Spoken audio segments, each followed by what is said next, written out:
Okay. So, welcome everybody. At this point, you're watching it on replay, but today we have a full panel on, and I am so excited because I love these women. I do. So before they introduce themselves, I'm going to tell you who they are for me, and then they can introduce themselves. So first we have Miss LA, right? Now, I remember we were scrolling, and it's a coincidence that they got red hair. And so we were scrolling, and let's get one thing straight. Miss LA, she is not because she in LA and she doing hair in LA. Let's get it straight. Okay, thank you very much. That's what she said in the video when I seen it. But anywho, when I remember scrolling or whatever while I was under the dryer, and I saw her videos, and it just is something about other cosmetologists that speak my language as it pertains to being professional, specializing in scalp care and the health of the hair, and not just for views and viral fads. And when I came across her stuff, I was like, I'm gonna start commenting on her stuff so she'll know who I am. So one day, if I want her to come up, she will. And then, shaboom, here we are. And then Red, I remember same thing. I was scrolling, and then I saw her hair, and I was like, oh my gosh, she cute. There's something about her. And then I remember I reached out to her, and if you're an OG here on my channel, you may not remember, but we did a live, and she was the saving for your pina coladas. Love her so much. And then Ange, right here, this is a beauty that ended up taking one of my courses. And then as I got to know her, I learned that she used to be a cosmetologist, but started to focus on her children and her husband, and now is on her way back into the industry. So, Red, can you do me a favor? Not Red, sorry, boo. Miss LA, can you do me a favor and introduce yourself? And then we'll go down the line. Yes, ma'am. Hello, everybody. I am Miss LA, the hair doctor. My real name is Laria. That's actually where LA comes from. It comes from the first two letters of my name. I've been in the industry now for over 30 years as a master barber. I'm a cosmetologist. I am now a certified hair care specialist and a certified hair system specialist. So my specialty right now in my career, I focus on men and women with hair loss. So I focus on the health of the hair and the scalp. And then I also create solutions that are customized for people to cover areas of their concern with custom hair systems specifically for men and women. So I've been doing this a long time, a long time. Red, can you go for me? Yes. Hi, I'm Red Facio. I'm in New Orleans, if you couldn't tell by the accent. I've been doing this professionally since for about 16 years. But ever since I was a little girl, I was always in everybody's head, like, oh, let me do your hair. I focus on using hair as a way to help women heal themselves. I just transitioned into more of the head spa space. But my favorite things to do are color, of course, and just helping women heal and being an advocate to women in hair restoration and all things. So, yeah, a little short and sweet. No, is it okay if I tell people I'm in Dallas, Texas? I forgot to say that. So thanks, Red, for Yes. reminding me. I'm in Yes. Dallas, Thank Texas. you. Yes, because that's important. And then, Ange, could you go ahead? Oh, yes. First of all, I just want to say I'm so excited to be here among y'all. My name is Ange. I'm in Tallahassee, Florida. I've been licensed now for 26 years. hmm I've been licensed now for 26 years. It's always been the love of my life ever since I was 13. I went to cosmetology school right after high school. I was like, Mom, I need to go to high school before Y2K come in the world in. So she was like, yeah, you could do that first. I was like, and then I'll go to college. So at this point, yes, I have served my family. I've been doing hair part-time, and in the interim, I just became a cranial prosthesis specialist. Oh, wow. Um, which is very similar to being able to give people a hair replacement option while they're healing, whether it be from traumatic medical issues or traction alopecia or whatever. But I've always focused on natural density, hair weaving, believable, and also scalp conscious corrective care, especially for women experiencing hair loss. My favorite thing about the industry is the transformation of not just how the hair looks when you're done, but how the women feel transformed when they're handled with care. So that's just me. And Perfect. Thank you. Okay, so when we have other stuff that we're hopping into, but we were kind of a couple of minutes late having this conversation about the industry, right? Because I know a lot of times y'all tired of hearing me like talk about the same stuff, but it is because I try to focus on prevention, right? So we won't get to certain places because of social media. There are so many things, there's so many different areas where people get caught up because people have interjected themselves in many industries that they don't belong in. And the thing that I told y'all would happen, it has finally happened. I didn't even know we was gonna talk about this, but Miss LA is a real life professional, okay? She don't be playing in here on the weekends for chicken. And she had an event today, and I just want her to talk because I'm just girl. You tell them what you told us, however you want to Okay. tell it.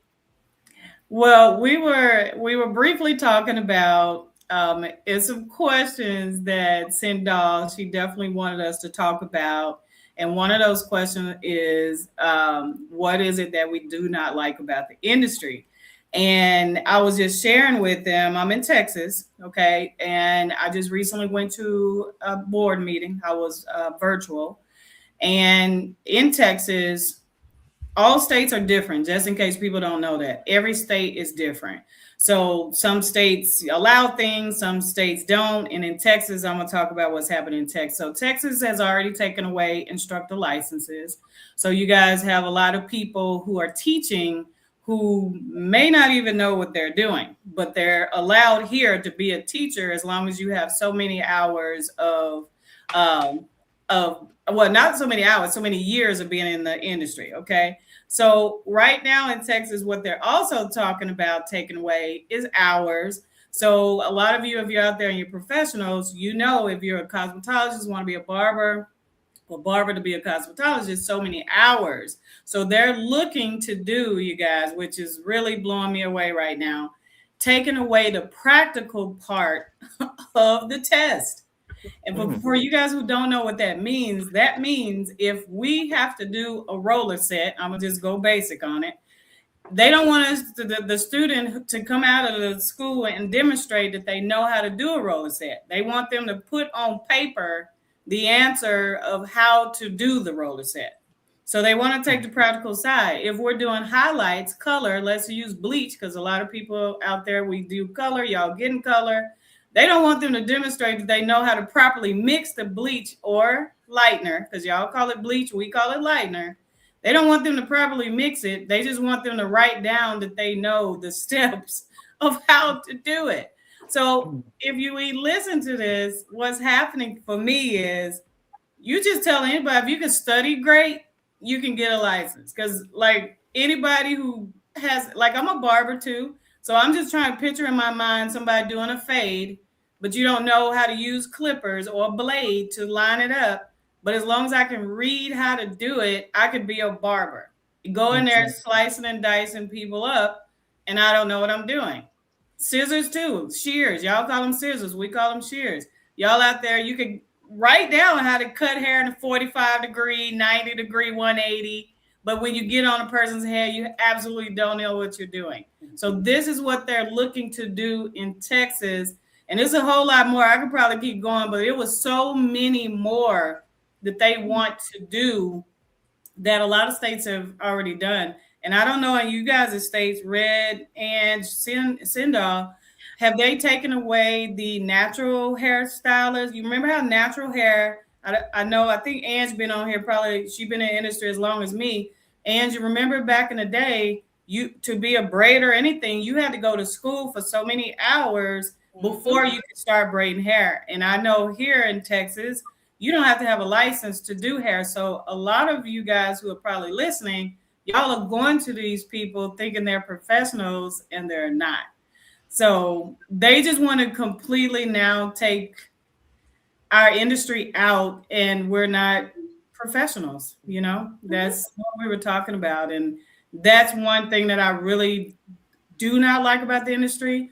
And I failed to let y'all know I'm an educator also on the barber and cosmetology side. I've taught my whole career except for probably this past couple of years, but for 30 years straight, I worked really hard to be in the schools on purpose, 1 day or 2 days a week, so I could give those students the knowledge of what they really need to know and hear. But now people like us, we're not there. So yeah. Thank you for send off for letting me share that. And I would love to hear what y'all think about that. I was biting my tongue the whole time. I saw you read. I was like, I And want to hear what y'all have to say. unfortunately, I don't have a poker face. And so I was thinking to myself, I saw a statistic that said over 60% of Americans are functionally illiterate, meaning they read it, but they don't know how to process it. People are Mm, reading things and they're not comprehending.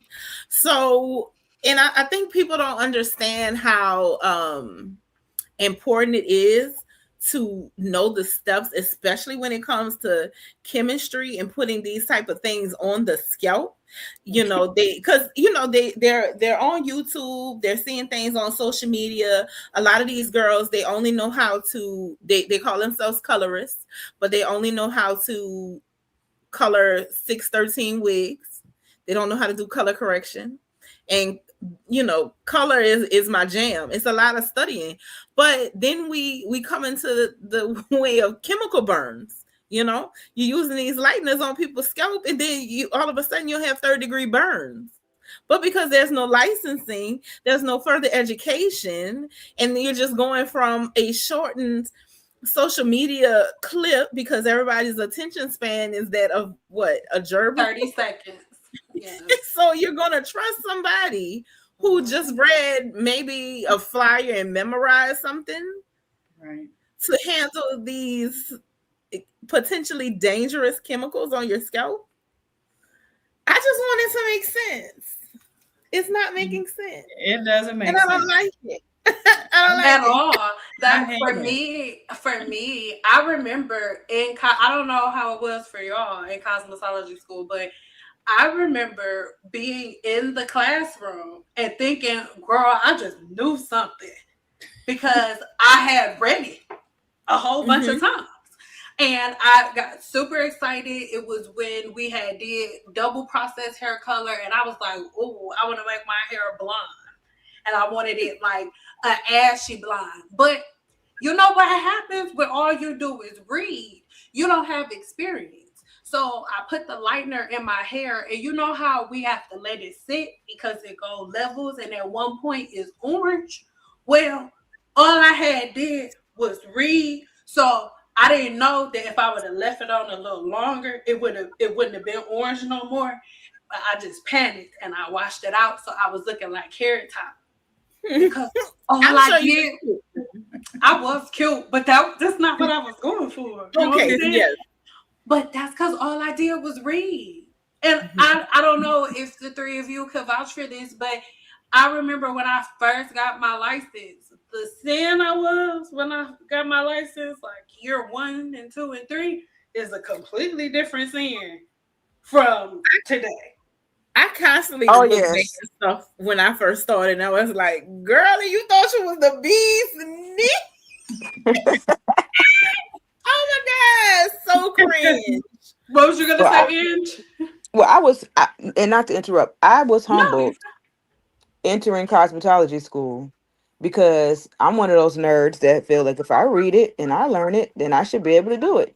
But oh me, oh my, I could not master a finger wave or that hurricane ponytail thing. And I had to be really, really humble and sit back and say practical is very necessary. You talking about not only chemistry, but the geometry. How are you holding these scissors? Excuse me, because I've been listening to folks say scissors. How are you holding these shears at the proper angle to be able to get the cut that this person is showing you? You know, coming up in the industry where, so my mentors were doing hair in the 60s. My cosmetology teacher right now, she still serves on the board of cosmetology in Florida right now, and she's probably 80 something, you know, but having a voice that is able to impart like you were doing LA into the students, because you know these are the people who are going to be serving your community, and you really want to have a professional standard that is respected. And I feel like exactly what you feel like. These people are saying, "Oh, you can do it online. It shouldn't be that hard." But then when you get into a chair and have someone doing your hair that has no scalp analysis understanding, no texture understanding, no density understanding. How about water chemistry? You know, we learned the chemistry of water as being a part of the formula even. The You know, pH. Right. Mhm. Right. all of that. We use litmus strips to be able to Yes. test the products and all of those things. And so I really feel like coming back into the industry, you got to kind of tiptoe, but also have on your armor, because we earn this. We are master cosmetologists now. We not just baby cosmetologists coming out. And I really hope that they reconsider the practical part, because I don't know about y'all, but the first time you tried to put a Jericho rod in, was it floppy? Yes. Okay, then you have to learn tension. Did you Yes. have to learn To this off day, I base, don't on know the base? ride. The None of that. basics. The None of that. basics. Then they don't. They don't even use a dryer. Everything is blown dry. It is. And You they have to forgot. be aware, like I always try to tell customers, if someone is giving you a consultation, you should also be able to consult with your stylist to see if this is the person. Treat it like an interview, but back and forth. Because if they can't communicate to you what they're able to do, not just with pictures, but actual practically do, then maybe you should say, okay, well, thank you for your time, and continue your search for a more professional vibe. Because they don't even understand when they go to get their hair braided, why I got to come with my hair washed already. Why y'all can't shampoo my hair when I get there? Well, because guess what? They're not licensed to do it. They're Oh, not licensed to do it. oh, So oh. hopefully we can get a band of beauty professionals together to really put that bar back up how it was set when we were initially in school, because it's vital, because people gonna have scabs all over the scalp. What you say, seeing bald head skittle diddle, no hair With in the no hair in middle? the middle. That's Okay. what's Mhm. gonna happen. Well, I that's the. also think to piggyback what you're saying, Ange.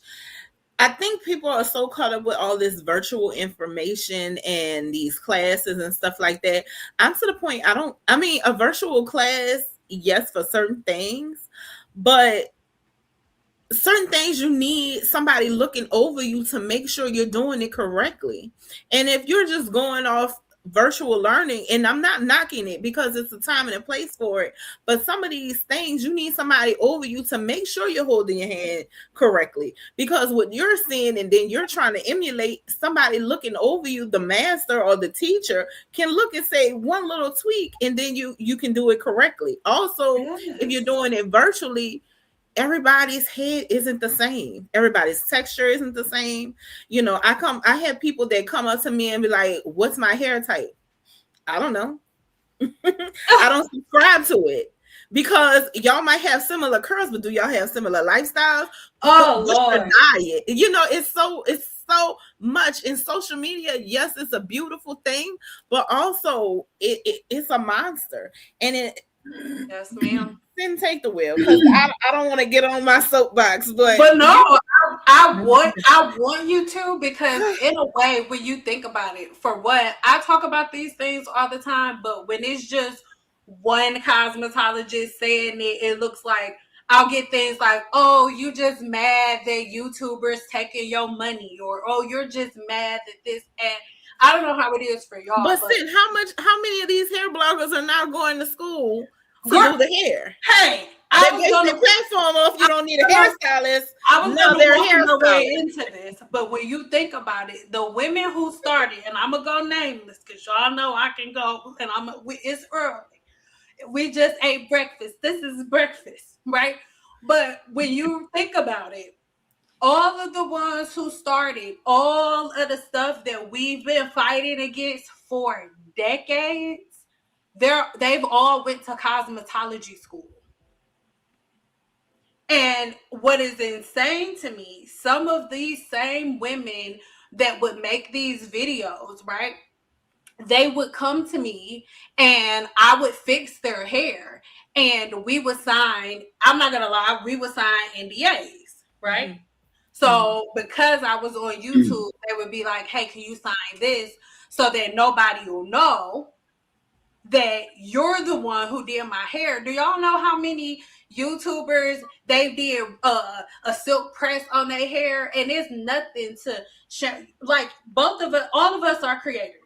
It's nothing to get your camera, record your hair shampooed, and then cut the video off. You can 3 days later wet your hair, have the same shirt on, and standing in the same spot. And that's what she did. And she stood in that same spot and unwrapped her hair. When she left my studio, I never unwrapped it. So she unwrapped it for the first time and it looked like she did it, but I did it. I didn't care because I got my money.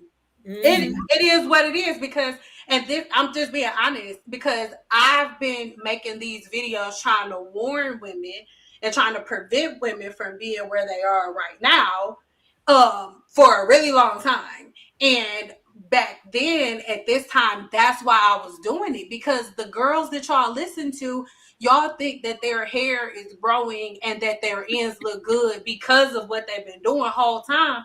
They've been coming and sitting in my chair. That's the same ones that are telling you not to use heat and you only need a trim every 5 years. They get one every 8 weeks.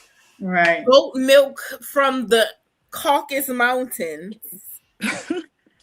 What are we doing? That, you know, or you'll get those clients that are sitting in your chair and like, oh, I haven't used heat in 13 years. Yes, but you haven't been shampooing your hair. You leave braids in for 11 years. Yeah. And now you expect this silk press to be silk?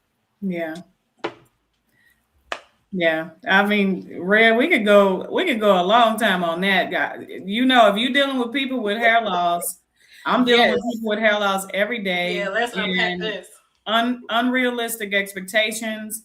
You've had hair loss for 5 years. You didn't become bald overnight. So don't expect me to grow this hair. You have years of just eating Cheetos and Mountain Dew. We got to correct your pH. And you don't want to do anything. How can I help you? I always tell people, I'm the coach, but you're the player. It's just like you go work out. You know, they don't expect to drop 100 pounds overnight with this celebrity trainer, but you sit in my chair and you ain't shampooed your hair. You better grow it back. You better grow it 6 inches by the time they hit that number. Exactly. Oh my gosh. By the next time. Yeah, I get that all the time. That I'll call people back because, you know, a lot of times for my business, I always want to make sure and grow my business to the next level. So sometimes, you know, feedback is great. So I'll call people I haven't seen. You know, I noticed you did one treatment, just one. And if anybody out there listening, that's not realistic. Red said it perfectly. That's the same analogy I use. You don't go to the gym and do one crunch and then tomorrow you have a 6-pack. That's not how it works. Takes time. It takes time. They'll give us one. That's what I told her. I wish I could grow people hair in one treatment. However, we would be billionaires. But here's the thing. I'm very proud that the products and things that I do in my clinic, I'm growing people hair who haven't had hair in 5 years in 30 days. But you have to be consistent and you have to follow our regimens at home. This is what people don't want to do. And like you said, Sin, I'm glad you called out that because I'm sure people did not know that people are showing these videos and you thinking, oh, this stylist is this. And now we're finding out that it was really Sindal or Red or Ange or me who did those people's hair. And these are the people y'all are flocking to. But the people who genuinely, which I feel is on this right now, on this, you know, on this live, we genuinely care about what we're doing.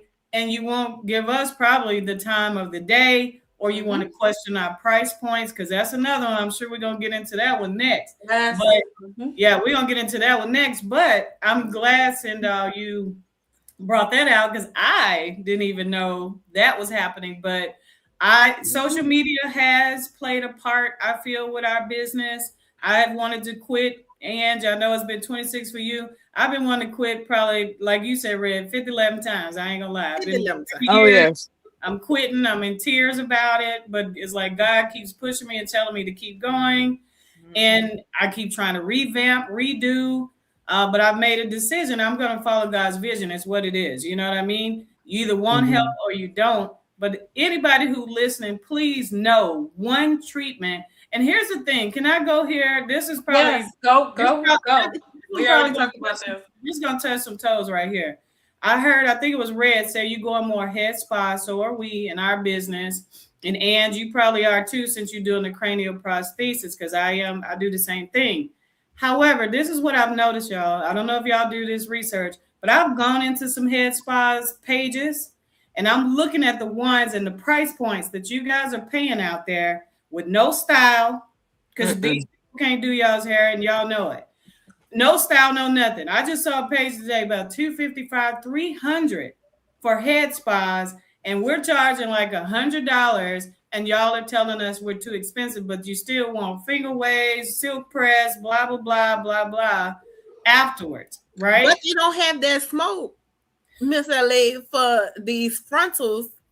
And they're paying $400. You got a new wig every time. HD. You get on a roller coaster. You bend over too fast, and then that whole thing falling off your head. But you want to spend $200 for 3 treatments to get your hair together? Yes, 3. And then you go from needing the wig as a style to now you can't be without it because you don't have a hairline. Exactly. And you didn't pay all this money to a trendy celebrity stylist, because really, let's be real. Majority of the celebrity stylists aren't telling you they have celebrity clients, but the reality TV stars, they'll say that. Let me shut up. Let me jump in right there real quick. So I'm in Vegas, right? Oh yeah, okay. So when I was still behind the chair, like I'm one of those people, it's like every time I have one goal, I reach it and I'm like, okay, that was fun. Next one. So I remember I got to a point where back in the church that I was going to, we ended up, I was the leader of the dance ministry there, and I ended up linking up with Kiara Sheard and all of them, and then I ended up doing Kiara Shear's hair and the Clark sisters. Is that her mama and them last name? I ended up doing like all of their hair or whatever. So that's how I ended up getting my name out there. It was like on Shade Room stuff, blah, blah, blah. So said all that to say, I did a Love and Hip Hop Girl. You do one Love and Hip Hop Girl, all the Love and Hip Hop Girls start hitting you up.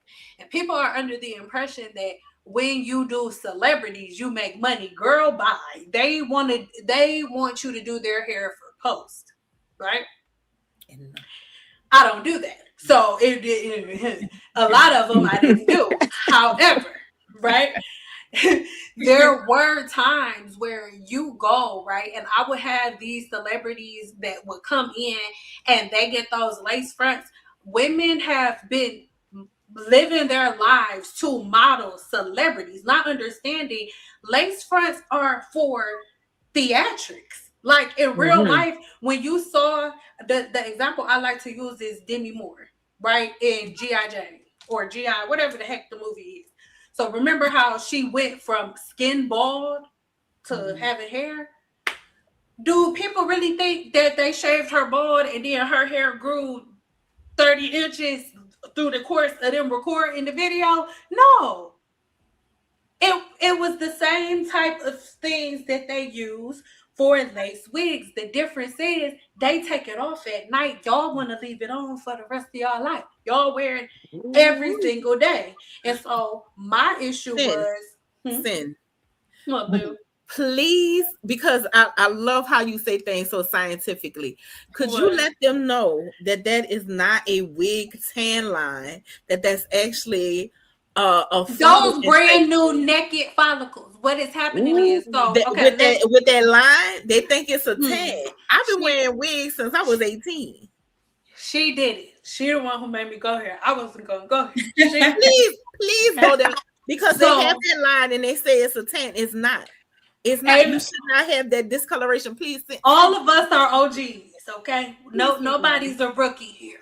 All right. So we all remember Monistat, right? When they were mixing Monistat with conditioner or Monistat with, wasn't it Blue Magic? And they were mixing Monistat with Blue Magic and putting that in their hair. And they was like, oh my God, it's making my hair grow. No, it's not. I need you to understand the complexity of how nasty your hair is if yeast infection cream made your hair grow. We always have to look at, as scientists, everybody in here is a scientist right now, right? So when you look at everything from a cause and effect type of perspective, the cause was your lace wigs because they take it off. And the problem is not only the lace wigs and them constantly wearing them, at the same time they're wearing lace wigs, they also using co-washing conditioner. So they're not shampooing nothing. And co-washing conditioner doesn't kill. And they'll have month-old braids and put a new wig on top. Month old, meal braids.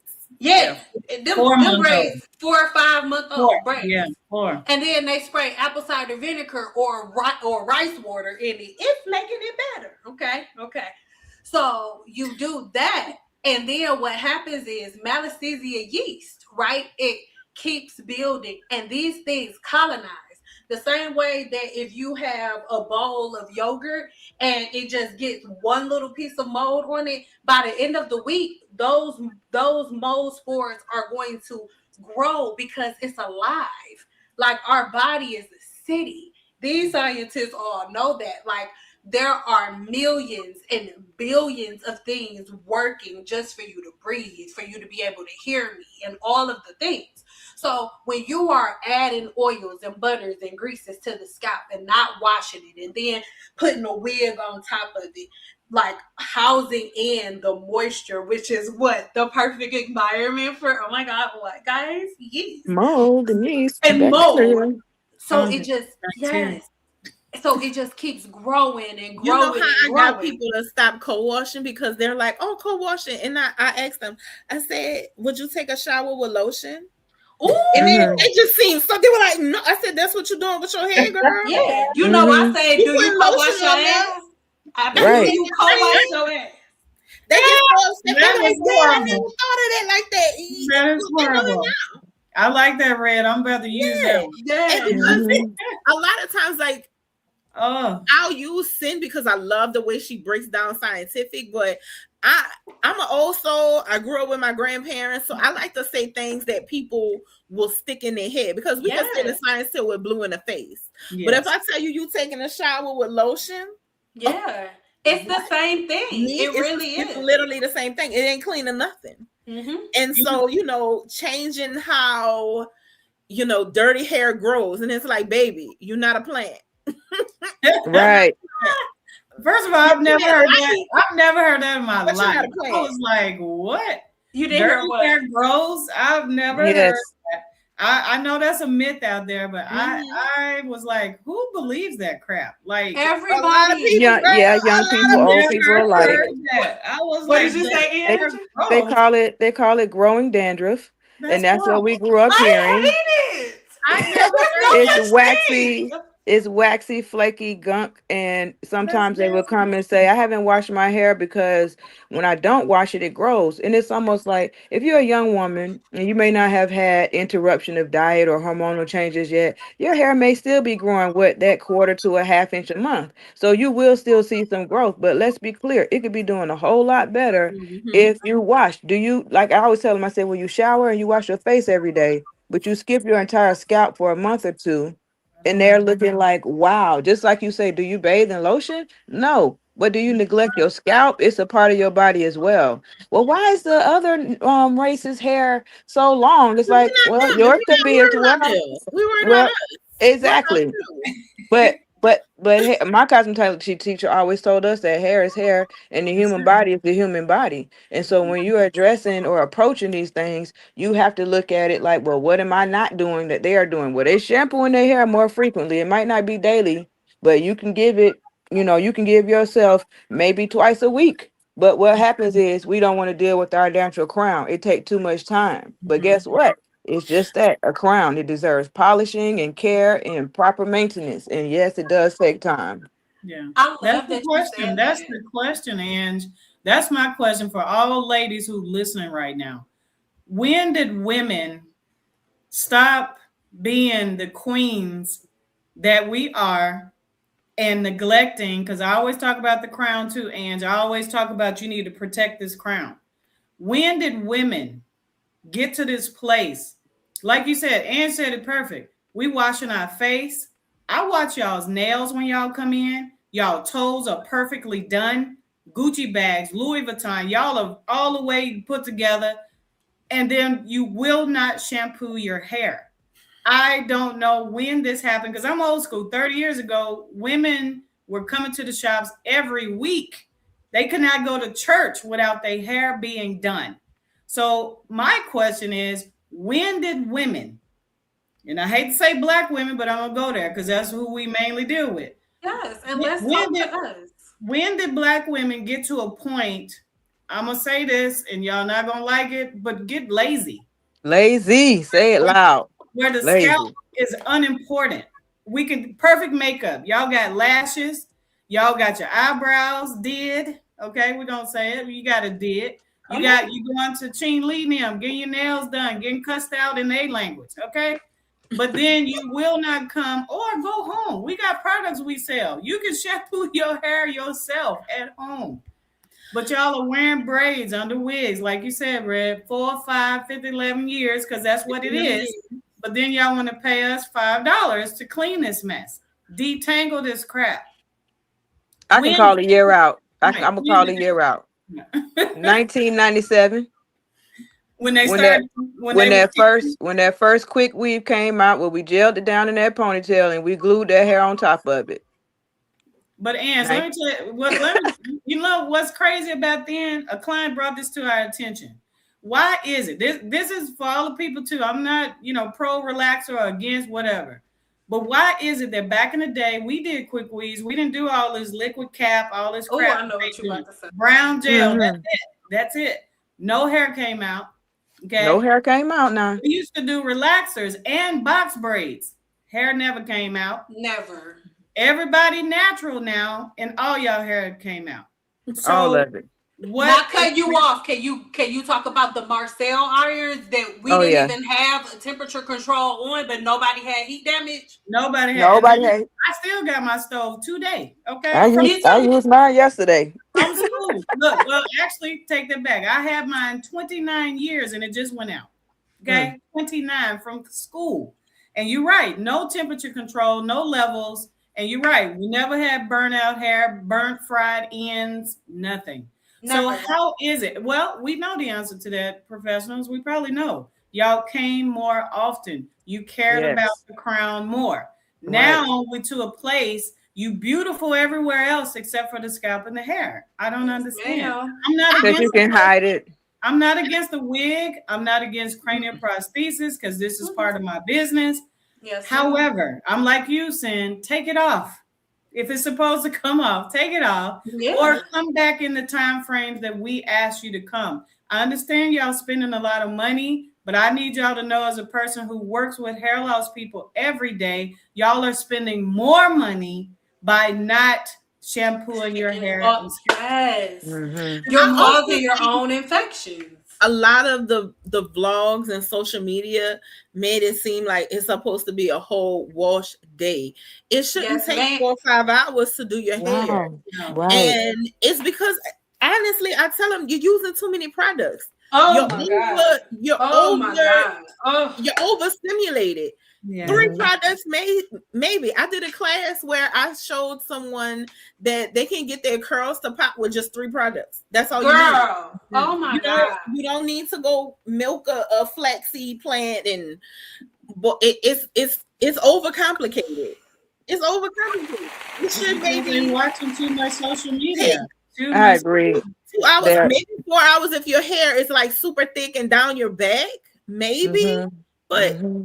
it it doesn't take that many products. You know, Not a lot not to of cut you women off. I companies. want everybody to piggyback off of that because I've said that before, but for whatever reason, when I say it, people think I'm making it up.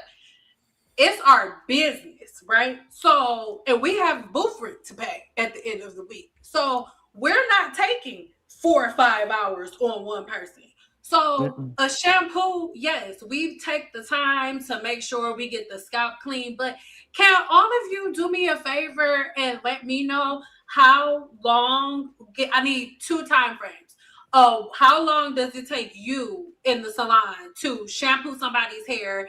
And let's just talk about shampoo because they don't even style it. They shampoo it. They be deep conditioning, detangling, washing, putting it again, putting unicorn juice on it, all types of stuff, right? So let me know how long the shampooing process, the detangling and shampooing process should take at home and in the salon for you. Each one of you, can you do that for me? I'll go. Mhm. Yeah, Okay. like you can go first. Or whoever. Yep, Ange, you go 1st. Okay. I'm sorry, just because I heard the pause. No, you So good. I feel like I have a couple clients who I can get in and out in 45 minutes. They are, one of them is relaxed, one of them is not relaxed, but she got, kind of a uh I want to say a looser curl pattern. But to shampoo thoroughly with whatever shampoo the scalp may need at the time, whatever hair needs, because we working with your tools, and your shampoo is the catalyst to your speed, really. And so if you have professional tools, professional products, and the technique, I literally 45 minutes, if you're not talking. Mm. So shoulder, like right at, let's say a doobie length wrap or whatever, length to maybe your collarbone or something. And that's it. An hour and 15 at the max, or to shampoo, I would say kind of an express conditioner, maybe 5-minute conditioner, because why the technology works, you don't have to use heat to penetrate every single time, a conditioner, and boom. So yeah, and then other times, of course, if you have to use your dryer for specialty things or whatever, that will lengthen the appointment. But no, it don't take all day. No, it doesn't. My appointments is maybe like 2 hours, but I'm providing the experience. You know, we drinking Hmm. champagne, we yapping. The shampoo alone is gonna be like 15 minutes. It's a massage, then we have the steam. So 2 hours you in and out. But 15 minutes. that 15 includes minutes. the whole experience, you know. Right, But Yeah. if I'm just going through and just shampooing and doing a treatment, I can have you out in like an hour. right, Yeah. right, Yeah. But But that's because I how. provided experience, sometimes some women need to, and I pride myself on being a hair healer, right? And sometimes that's the only time women have to slow down. So Mhm. if I don't have another client and I can read that they're really stressed, I ain't got nothing to do with the day. It might be 3 hours, but that's because right, I didn't let the mama nap. right, She's breastfeeding. Yeah, that's She's also different. back working. She needs a nap. And while she's napping, I'm sweeping, I'm folding clothes, I'm doing something. She's like, "Oh, I didn't know I fell asleep." Girl, sleep. Girl, go hmm take your Sleep. nap. Yeah. hmm Yes. Hmm. But if somebody has somewhere to go, an hour max. Yeah. And I that's what agree. the rule is at. I agree. About the same for me. Like you said, for a shampoo and condition, if it's basic, 15 minutes at the max. Like you said, Red, if we're not talking at the LA experience, we're the same. We're all about the experience. So they will be there about an hour and a half, 2 hours. I tell them that because it is an experience as well. Because there's a lot of machines, because we do a lot of focus on treatments, scalp Hmm. hmm treatments, hair treatments. So there's quite a few machines that they go under prior to us styling the hair. For about 15, I would say about 15 minutes though. Like at home, it shouldn't take that long if you, especially if you natural or something like that, 15, 20 minutes out of your time. Um, I was looking at some of the comments on, we were like, when did women, get to this place where they don't, do their hair or whatever? And some people were saying, because they don't have time, they have families. Well, here's the thing, ladies, families have always been here. You are not hmm the first group of ladies to have families. And if we be honest, there were probably people back then in the 90s, like Ann said, who had larger families. Y'all have 1 and 2 children. Now that's Girl, y'all's excuse of the come time. on. And then I'm hearing people say, I saw a few that we're charging too much. Well, listen, at the end of the day, that's a conversation we could probably have too, because we're Mm-hmm. tired when it comes to our industry. If you listen to us right now, the people who listening, we're not doing the same things we were doing. If you listen to all of us, we said we are certified in new things now in our careers. Yes, Cranial ma'am. prosthesis, we're certified hair care specialists. We're doing experiences when we're in our clinics. We got machines we've invested in. I'm Mm-hmm. not sure why y'all think we should charge what we charged in 1990 when I graduated Mm-hmm. school, and it's 2025. We have advanced our knowledge, and just because unfortunately you guys have gone to people who don't know what they're doing, the ones of us who are professionals shouldn't be penalized because of Yes, your choice ma'am. of saving $5. That's your choice. Mm-hmm. Your choice. You made the decision to go to these people who don't know what they're doing. And then now we're penalized for it. And now we're too expensive. But what's amazing to me is y'all go to these head spas. Again, I'm going to go back to that. And they are not African American. And I saw some people on TikTok and Instagram showing how they hair not even blown out. These people don't even do any of that stuff for you guys. And y'all are paying top tier. And then you tell us that we're too expensive. But Red's just said, I'm giving you a full experience. Ann's just told us she's a cranial prosthesis specialist. But all y'all hear is, oh, you just a stylist. That's not who we are. That's Mm-mm. not who we are. When you go to people like us, our price points are what it is because we are professionals. And what we would want in this industry is for y'all to treat us that way. We have worked hard. I've been 30 years in this game, 30 years, and every year I'm in class. I'm in I Yes. feel class you. every year. Yes. Every year. And I'm sorry that you're going to the ones, the home kitchens. Y'all the one who chose to go get your hair done in these people kitchen with their kids and cooking. That's y'all's choice, right? We have businesses. We have offices, okay? We're Come wearing lab on. jackets because we're professional. So when I see those comments, y'all too expensive. No, we're not too expensive. We're probably not expensive enough. I can promise you that. That's right. I can promise Not to cut you off, LA, because I really want you to keep going. no, I'm But done. well, we all know, like, I used to work in studio salons. Most of us are not in regular salons, we're in studios. And I had a double studio. We speaking real frankly, so let's talk numbers because y'all already know. So my booth rent was $360 a week. Mm-hmm. Okay. Okay. Not a month, A week. a week.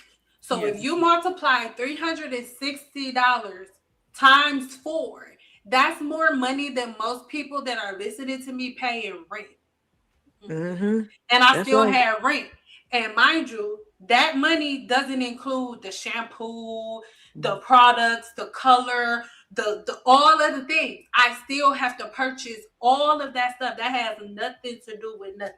My insurance, all of the things. It's all up to me. And I remember the main reason that the day that I decided that I was gonna stop doing hair, like, and I knew that I would never like stop forever. That's the one great thing about cosmetology. You can always come back. You can stop for 15 years and be like, you know what, I'm just playing. Here I come. So I remember it was the race doesn't matter. I'm just trying to like paint the picture for you. Mm-hmm. Like directly across the hall from me was her name was Heather, right? And she also was in a double studio, right? Alone by herself. But she had 2 assistants. And at this moment, like, first of all, we had worked across the hall from each other for years. So I'm used to hearing, oh yeah, like 2,500. And then her clients pay with no problem and then tip her $300-$400, right? Walking out with wet hair. Mm-hmm. So I remember this one day in particular, I had this client, mind you, she was a regular client of mine, which made it even worse. And this day in particular, she came in and she got 3 bundles colored. Okay. Y'all know what it is. 3 bundles colored, 18, 20, 22. I'll never forget. And it was like that platinum ombre. So I had to lift it like 3 times. Mm-hmm. Yeah. Yeah. Yeah. Uh-huh. Then her appointment before that, I toned her hair because she was already my client. So I matched the bundles to match her hair. So we made sure everything anybody, blah, blah, blah, whatever. So day she comes in, I finish the color, put the bundles in, do a sew in, frame the face, all the things. Y'all know what we got to do. So don't yell at me. The price that I gave her, to me, apparently it was the most expensive thing that ever happened. With all of that work I did, I ended up charging her $450, which was not enough. I know. That's why I said don't yell, because I hear y'all yelling. Y'all not yelling like verbally, but I can hear y'all. Like, but you don't know till you know. I know. I was a player. A player didn't know. You know what I'm saying? So as I'm giving her the price, that's too low. I know. Stop yelling at me, all three of y'all. I hear the chick across the hall from me. She just got done coloring hair. Right? It was no lift really, but it was like chocolate brown and then like a slightly lighter brown, right? Highlights, kind of, sort of, and low lights, but no lift really. And then she got a haircut, walked out with wet hair. She went, this is exactly what I heard. So how much? And she was like, oh, well, it's $2,200 today. Girl, shut up, because Brendan, he gave me $3,500 and he's like, I'm not giving you any more. Whatever you can get with us, you get it. So, girl, here's your $2,200 and here's $300 for you. See you later. Bye. And then you know how y'all know I'm not lying. You know how they put their hair in a ponytail, how they go like that. Wrap it up. See you later. Like, I'm about to go get some mimosas. And then she like, I'm not being funny. I swear to God, that's what happened. As she's walking out, I got my one client in front of me, and she was a Black woman, and she in front of me like, so that's how much it is? Like, I can't get a discount? And I just heard somebody charge $2,200, $2,200, and then get a $300 tip, and you trying to give you a discount. I'm like, why? What am I doing? You're working with women who don't value what the service is. We did not come into this industry wanting all of this color. I feel like most of the times when other nationalities go to the salon for color, that's their appointment. We come for, can you wash me? Can you straighten me? Can you deal with my texture? Can you help me get through these next 2 weeks? Versus, to have my regular basic look, where this woman spent $2,200, she may not return for another 6 to 8 weeks. And so just multiply all of that. If you were to see somebody every 2 weeks, it should come out to be higher, like that $450 or whatever. That was just for the products that you use to even deal with those bundles. Really. And then to be able to say, I color matched you. Again, we do chemistry, we do geometry, we do karate, whatever we got to do to get this hair together. And we're therapists at the same time. And we have to educate them. I always tell them, let me tell you what's happening. You're going to have a little mini cosmetology course when you come to me for a consultation. Because if you don't listen and you don't want to follow the rules, I'm not going to send you out into society to shame my name because you can't maintain it. No, sorry. So, you know what I always say, though? I always say I'd rather be called expensive rather than overpriced. Girl. Right. In my city, they might be like, red is expensive, but they never going to say I'm overpriced. And that's important to me. Yes, that's important to me because I'll have clients who I won't see in years, but if there is somebody that's like who grows hair or who does really healthy color, they're still going to mention my name, and that's important to me. So I'm also cognizant of how the seeds we plant can continue to grow. Right. Yes. Because sometimes, their situation, they might not be able to afford me right now. But then they go to these cheaper stylists and then they still gotta spend the block on me. And I'm like, come on, take the big mama. Let's get you here. It's so crazy that you said that, because that before we hop into our first kind of sort of topic that I had scheduled for today's program. I mean, we have, but then I don't know. But that's something that I used to experience that I couldn't stand. Because once again, I love also how everybody's talking about their different areas of expertise, because we can all, literally all of us could work in the same salon and not step on each other's toes, because we all have our own specialty. So my specialty was always like hair shaft and scalp repair. However, when women come to see a cosmetologist, normally they don't really see us as like hair doctor. Is more like maid. Like, I don't feel like doing this, so you do it for me. And it's Ooh, like, say to that. me, those are the things that end up becoming problematic, because for me, one of the main reasons why I decided to step back for a second is like, okay, I got into this because of the science of hair and for no other reason. Really wanting to get Black women to a place where we're not constantly separating ourselves and falling into fads, because there's a reason why every 5 minutes it's a brand new product. Somebody want to make money fast. They don't even have to be Black. You want to make money fast, make a product for Black women. And You mean like Gina Curl? girl, don't. Oh, I was gonna try not to. Don't even get. Remember when I said that to you? Okay, time out. It's like women in We reband gonna and come Jerry back. Curl. I'm so glad everybody heard it, because everybody. Let me tell you something.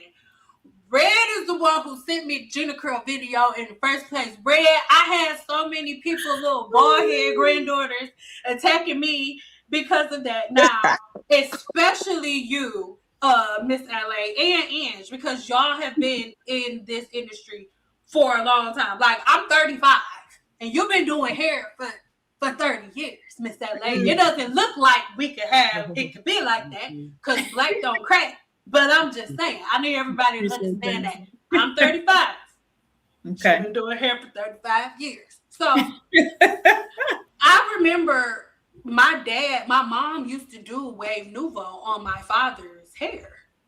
And I remember like seeing, once Red sent me the video, I made a video on it like, girl, do y'all see this mess? Because it's a, you know what Gina Curl is, right, LA? Mm-hmm. Okay. So when I first saw it, I was like, what is going on with the church's money?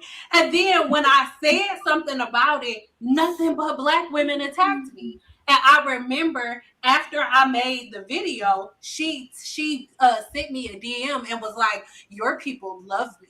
Your people are defending me. Your people are coming to me even more. I'll send all of y'all the video when we get done, because I took a screenshot of it and put it on there. And it was nothing but Black women attacking. And they like, oh, well, y'all should have got on it. Y'all just jealous. She getting her money and y'all not. And yeah. And so now at this point, the question that I have for y'all, right? All three of y'all, I want to know your opinion. What do you think was the catalyst of the hair industry shifting? Of course, we know it was YouTube, right? We know it was YouTube. But the thing that always confused me, what was this thing that started this mass hate and this mass separation? Because for me, I don't know how y'all feel about it. I don't care if my clients do their own hair. I want you to know how to do your own hair. I want you to do it right, because you knowing how to do your own hair makes it easier for me. Because my thing was, we're here. I live in Nevada, right? So it's like 100 plus in the summertime. So I hated back to school time, because during back to school time, everybody's done doing their protective style and all of that wash and goes and they twist outs and they apple cider vinegar rinses and they hamburger smoothie mask. And then they come in and they like, Sid, fix it. And it would be so annoying, because these would be clients. I've been nursing your hair back to health all year. Right before you got braids, your hair was perfect. And now we're stuck in this loop. And I feel like that loop for at first before Team Natural like took over, I feel like that loop was only a small amount of my clientele. Now I feel like it's the majority. So for all of y'all, what do you feel like is shifted the hair industry, and what do you feel like is your biggest fight behind the chair with clients, with social media, all of the things? Miss LA, you can go first if you want. Um, I would have to say the biggest challenge, and I think you kind of demonstrated it when you talked about you working across the hall, is price points. In this industry for 30 years, I've caught myself go up, go down, go up, go down. What do they want? What do they want? And that has been a big challenge for me. And I've worked in those Caucasian salons, and I've done those sew-ins and those extensions. Back then all we knew was sew-ins and charging that type of money, right? So I thought that I could come into my black business and charge the same money. And even to this day, you know, I'll get people, I'll tell them what my sew-ins are, which I've taken them off now, and they still want me to charge $200, $150, which is what we charged 30, 20 years ago. You know what I'm saying? That's crazy. And, I feel like that's my biggest challenge that I get is the price. I hear people say all the time. My husband tells me that a lot. People have to save money to come to you. However, what I do is a specialty. You know what I mean? It's cranial prosthetics. What I do, it's customizing it to your head or customize it to that one spot that's missing.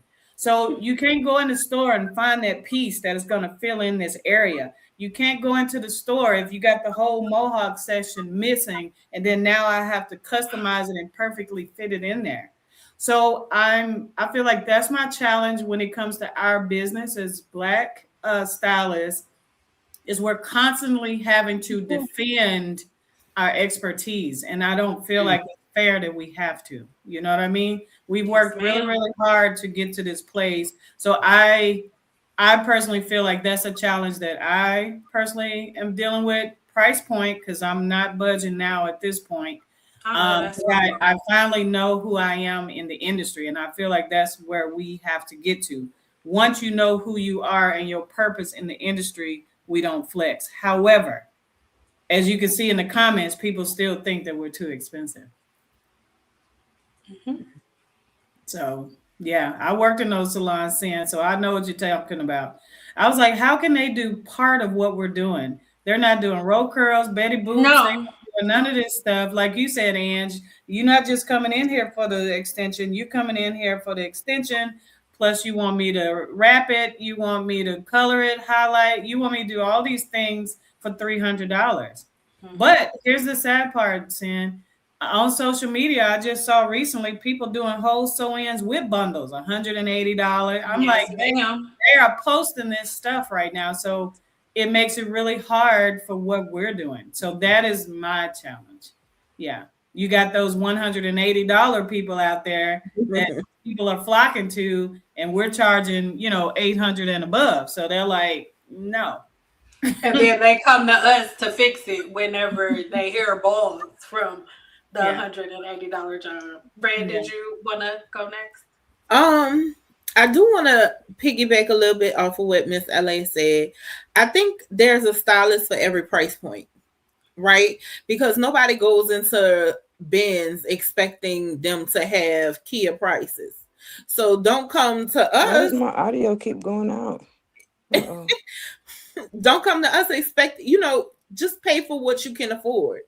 There's talent at every price point blank period.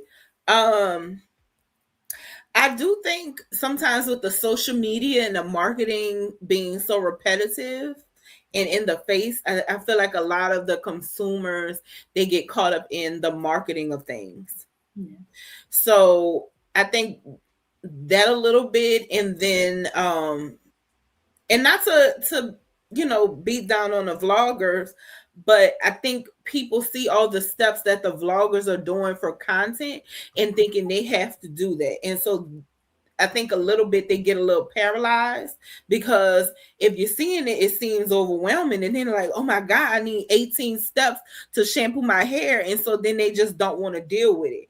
So I think it's a little bit of everything that created the perfect storm for it. So I can't necessarily pinpoint one thing or the other, but I do remember when I first got into my career, uh the stylist who I was working under actually was a girl I went to high school with, and she went straight to hair school right out of high school. I played around in college and stuff, but I remember I was really nervous about my pricing, and she took me to the side and she was like, Red, you have talent and people are gonna pay for what they want. And ever since then, that's kind of like what I go into it looking at it. People are going to pay for what they want, because the main ones that are telling you, can I get a discount? They're also going to tell you about this Louis bag that Come they on. got fresh out the store. Or the bloody shoes, the red bottoms. So people are going to pay for what they want, but also I want women to know, specifically women, that it's not 18 steps to shampoo your hair, right? Like 3 products: shampoo, conditioner. Well, really, I always say a clarifying first. Clarifying, then a moisturizing, shampoo, condition, and then get your style. Maybe a little leave-in. 5 products max. But you don't have to keep trying stuff. Like I said, you don't have to milk the flaxseed or go get unicorn. Just do what works for you, and don't look at social media as the entertainment that it is, right? And my clients are coming in and say, you heard of this, you heard of that. I don't get caught up in the marketing, because I know what the marketing is. Oh my god. What is the science of it, right? You don't need all these products. Then I ask, what does your hair feel like afterwards? Oh, it's kind of dry. Your hair don't like it, throw it away. That's all I got for you, baby, is the truth. That's all I got for you. is the truth. Chill, shampoo your hair, drink your water, mind your business. It's really simple. That's all I got. And we're so busy. Just look at this entertainment for what it is. That's what social media is. I'm not gonna down the vlog girls, get your bag, but don't feel like you have to compete with them who are creating content to keep you entertained. Yes, ma'am. And did you want to add something? Basic hygiene took a back seat.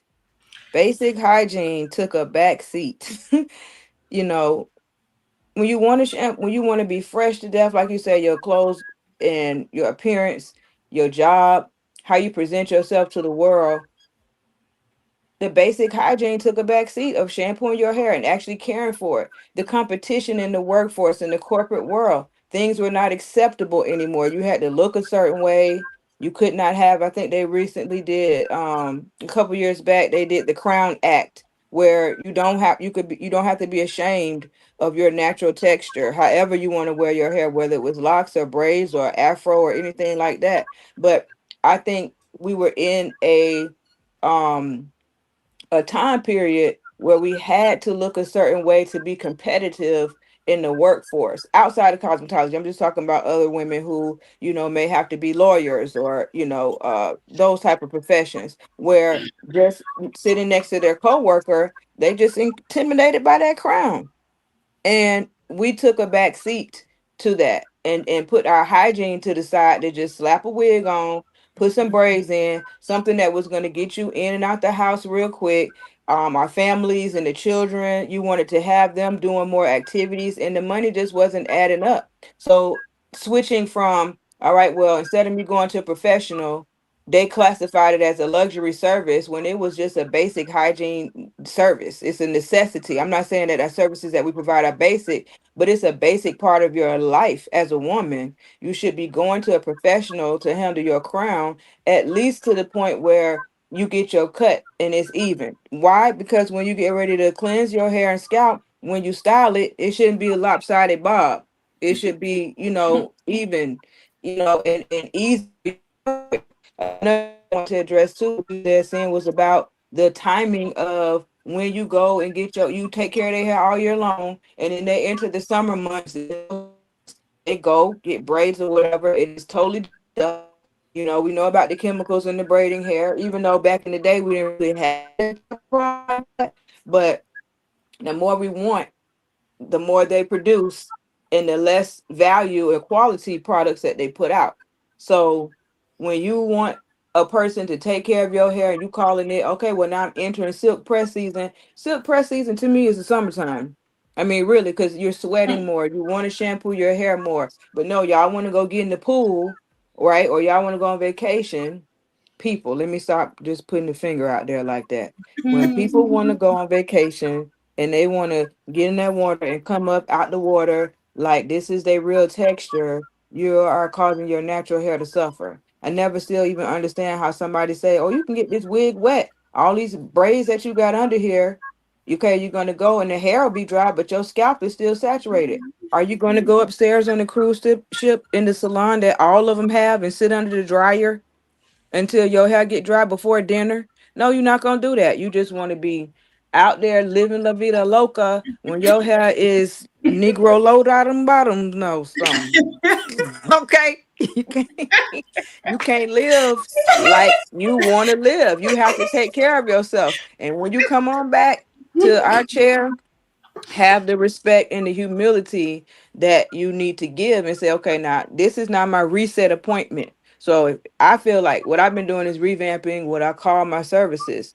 You know, when you come back from vacation and you have chlorinated this, that, and the third, this is a shampoo either you're gonna need to take with you, or when you come back, you're gonna have Yeah, to deal with this to reset your hair because you just really destroyed it. You probably got algae and sand and everything in there. So girl. So okay, this is an unpopular opinion.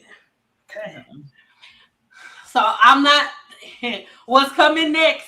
The three of them, they not held to this, but my opinion is the same but a little different because okay, I think that everything went wrong. Hear me out. Remember Chris Rock, right? With good hair. oh, yes, That's when it happened. yes, Hear That's me it. out. yep. Hear me out.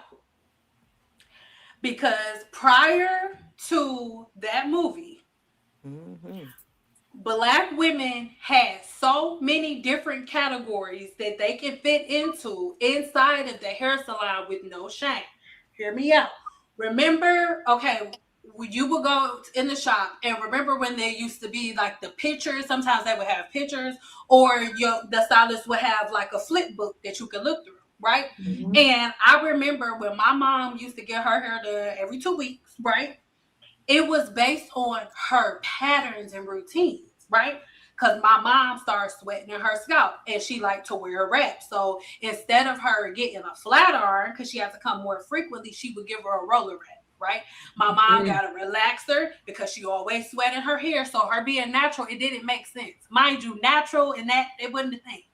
It was Mm-mm. about what is best for your hair based on your patterns and routines, your everyday life, your job. So for my mom got a relaxer. And every 2 weeks, my mama went to Dodie. She shampooed her hair, deep conditioned it, gave her a roller set. And then after her roller set was done, she took it out, round brushed it. This is when I was 16. I'm 35. Brown brushed her hair and then wrapped her hair up, put her back under the dryer, took her from under the dryer. My mom left out. And while that was happening, I was getting a flat iron, and we went every 2 weeks. Never got heat damage, right?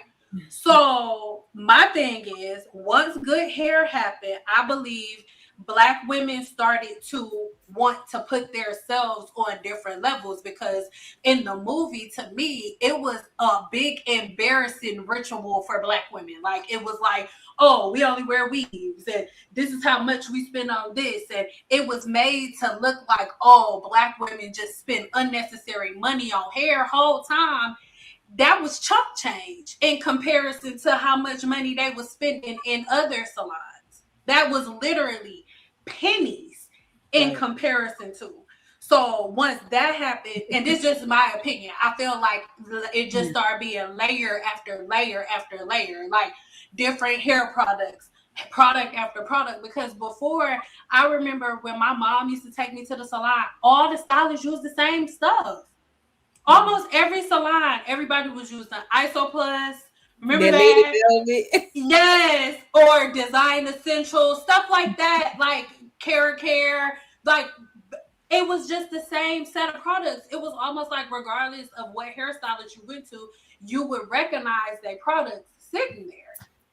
But now people have lost respect for professional cosmetologists. Everybody's like, oh, I can do it myself. I can do it myself. So now, because women feel like they can do everything themselves, they look at professional cosmetologists, black women that look like them, because I think it's mainly projection. I don't think it has anything to do with hair, because if And let's Chris say, Rock been anti-black, if we really get yes, serious. So, girl, and I met one of the stylists that was in the documentary, and he basically like bamboozled them. They didn't know that's what the documentary was going to be about either. yes. And to me, that I feel like that's the identity. Like before that, people trusted their cosmetologists. People weren't arguing and going back and forth. And I feel like every year it just becomes worse and worse. And then when we have social media into it as well, it just gets blown out of the water because people have no respect for cosmetologists. Like, I would like to say I'm very good at what I do. However, when Tiffany cut my hair, this was less than a month ago. I just cut my hair off.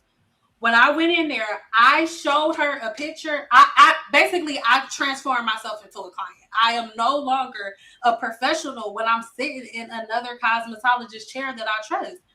Miss LA, Red, and if I come see y'all, it's because I've made a decision. I've already looked at y'all stuff. I trust y'all, and I'm gonna let you do your thing. I'm minding my business. Girl, I may fall asleep, girl. but and that's I can do that as a professional cosmetologist.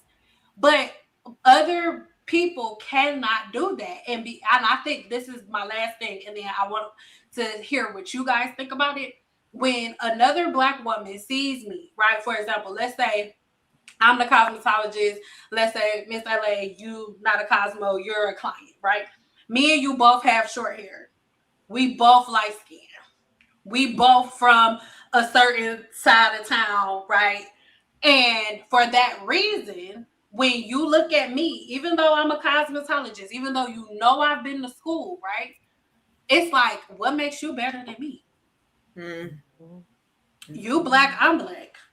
My mama used to grease my scalp all the time. She used to do this. My mama used to do that. And I feel like that is where the problem is, because I believe, and of course, in other races, they have a little bit of pushback.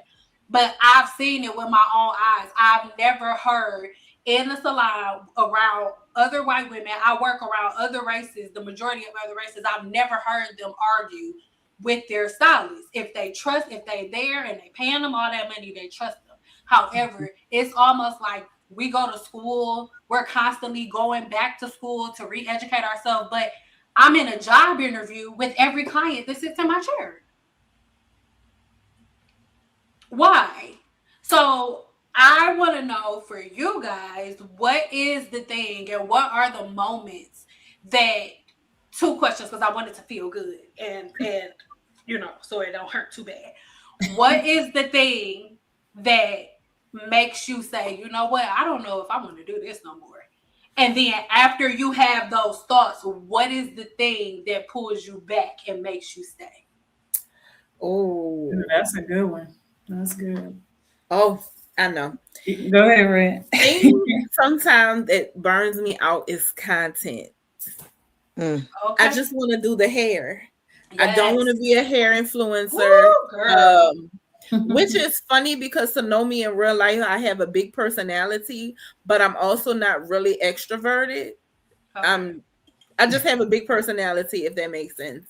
Yes. But what pulls me back is seeing a client out in the wild, I'll say, and they're like, "Oh my God, Red, can I have a hug? I'm having such a bad day. I knew it must have been God that made me run into you," and stuff like that. I'll be like, Yeah. come in these boobs. Come get a hug. So reminding myself that it's not just pretty hair that I'm doing. I'm making a connection. I've been doing this a long time. I've been to people's family reunions. I've done funeral hair. Um, I've seen their children grow up. I've literally done their children's hair from like elementary school, where I was the first person to press their hair, trim their hair, and now they're in college. Even with some girls, when I first started, they were in high school. These women are now like nurses with children. So I think it's more of the connection that keeps me, um, as opposed to the hair, if that makes sense. And I know as a Oh hairstylist, yeah. it's kind of like, oh, the hair, but if you're only doing this for hair, you're not gonna last long. Oh no. You're Mm-mm. not gonna last long because you're with people. You're sharing their sad moments. You're getting them through funerals, deaths, relationship breakups, miscarriages, cancer. So you really have to love the people to do this. And it's not necessarily about the money either, because being a hairstylist, especially a professional, the prices then went up. I tell Mhm. people it's about because I just opened another salon, but it's a minimum of $100 a day. Girl. Whether I'm in that salon or not, that's a day. That's not the product. That's just for the building and the bills. So it's so much, it's so much more deeper than hair. I become family with these people. I see some of the clients, their cousin, they be like, hey cousin, I'm cousin now. I'd have been a Yeah. fan of reunions, I'd have been to these parties, hey cousin. So it's really it's truly the love of people that keeps me doing it. But the content creating, Oh, I I don't want hate to do it. that. I want to do the hair. I just want to do the hair. I don't want to play with the algorithm. Sometimes like setting up the camera the right way. It's Girl. everything. And I'm a big woman. So a lot of times my booty then knocked over the ring light. I got to pick it up. You get Y'all, I just want to apologize for my thing keep dropping. I have to come back Oh in. girl, you And fine. then, Mine dropped okay, off once it turned. Girl, stuff okay. happens. It is So fine. just repeat the last question so I could jump back in. I think the question that I asked is what is the one thing that makes you like, I don't want to do hair no more? Or for you, what was the thing that made you like, you know what, I'm done with this for a minute? And then what's the Um, thing that brought you back? well, I want to say this. I've been cousin to them all because most of my clients, when they came, they stayed. And so moving along with the economy is in the way of my business as far as my heart connection to my people. And I had to mature and elevate my prices because eggs ain't 99 cents a dozen no more. Neither Okay. is gas. And so a part of what kind of breaks your heart sometimes is if you don't keep up your professional pace. And like I said, I took a back seat for a little while. I mean, a long while. My children, became my priority in my home. And even though I still maintain my same clients, I have a studio in my home that I work with. And so it's just part time. But at the same time, they still have to respect the craft that keeps getting better, the educational classes that I continue to take.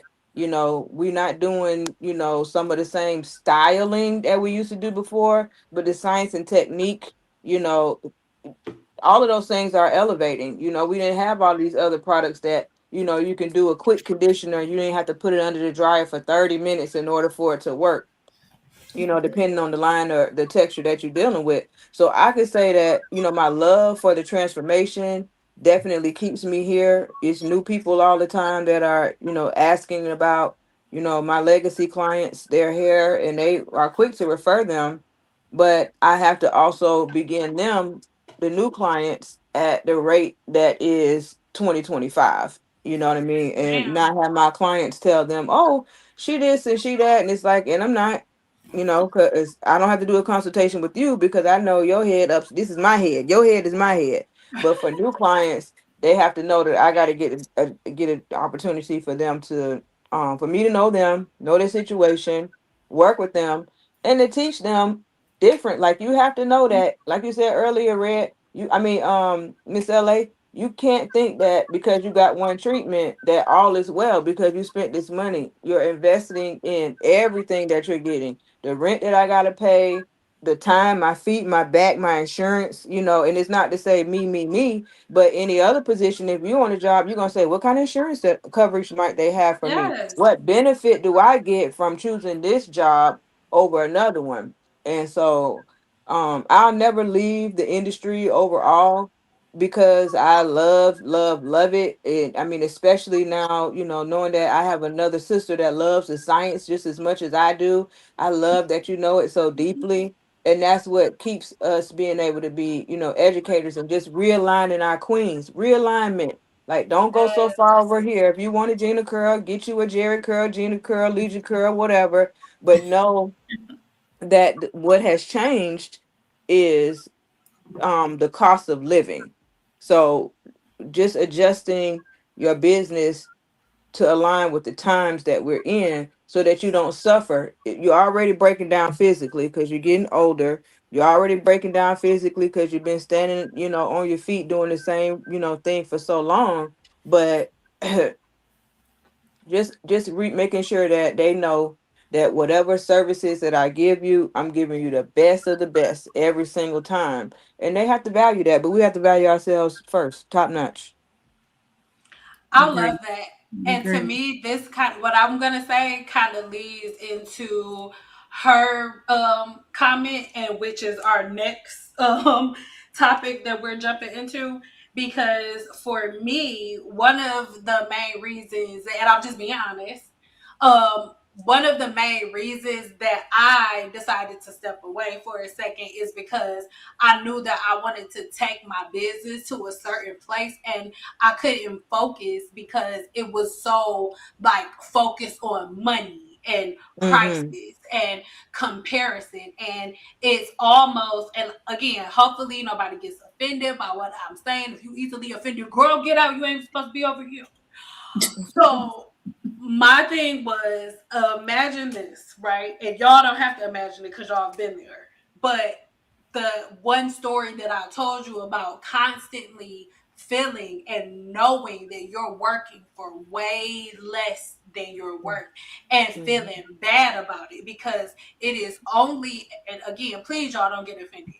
The black hair salon or the black hair industry is the only industry that has to cut back and cut themselves and cut their prices based on what the consumers can afford. Hear me out. When we talking about red bottoms, when we talking about Gucci, Louis Vuitton, they wasn't doing a whole bunch of Black Friday sales. If you walk in the Gucci store and you be like, I want those shoes, but I saw it on Amazon for cheaper than this, they're gonna be like, go buy it on Amazon.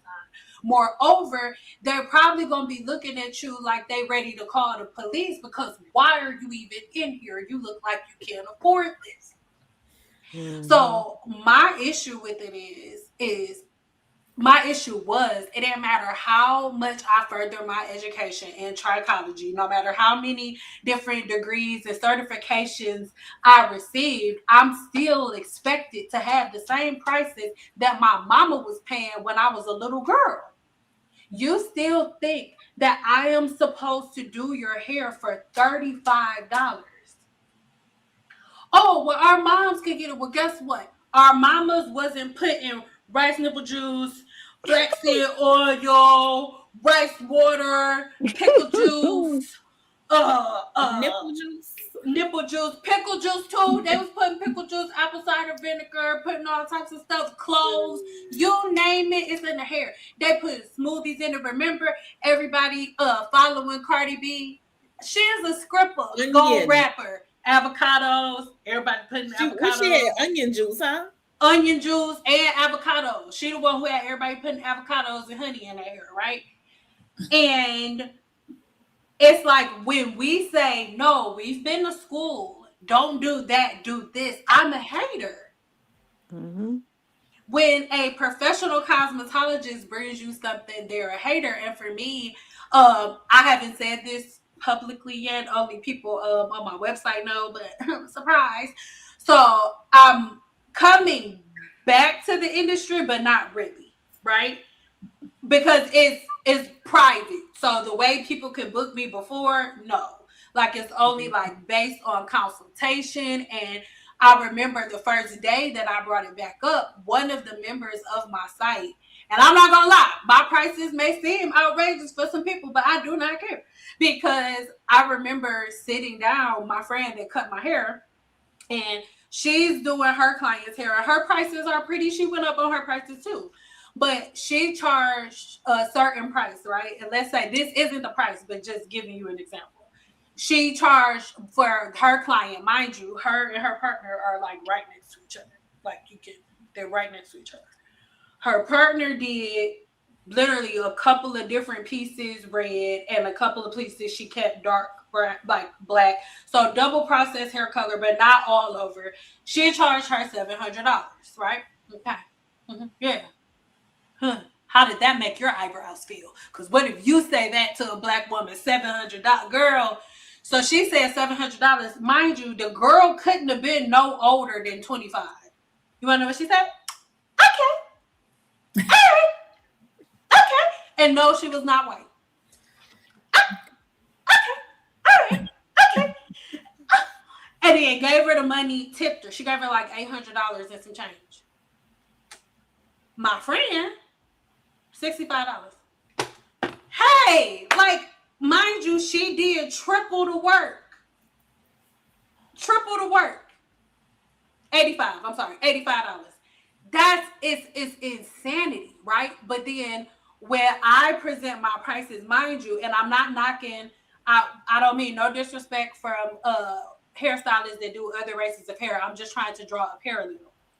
When we talk about what a black woman does, let's just red. I looked at you first. Your hair is big and red. I like it. So Red has a client that comes in, hasn't combed her hair in 3 months, and washed it in 6. Mm-hmm. She detangles her hair. She charged her a fee. What's your fee? Like $50, $100? What's your 50. fee? But I should go 100. Girl. So she charged her $50. Right, it's 100 now. But she charged her $50, right, on top of her price. Then she detangled her hair. Mind you, most of the time, detangling your hair takes almost double the time that your actual service would take it, right? Mhm. So she's behind.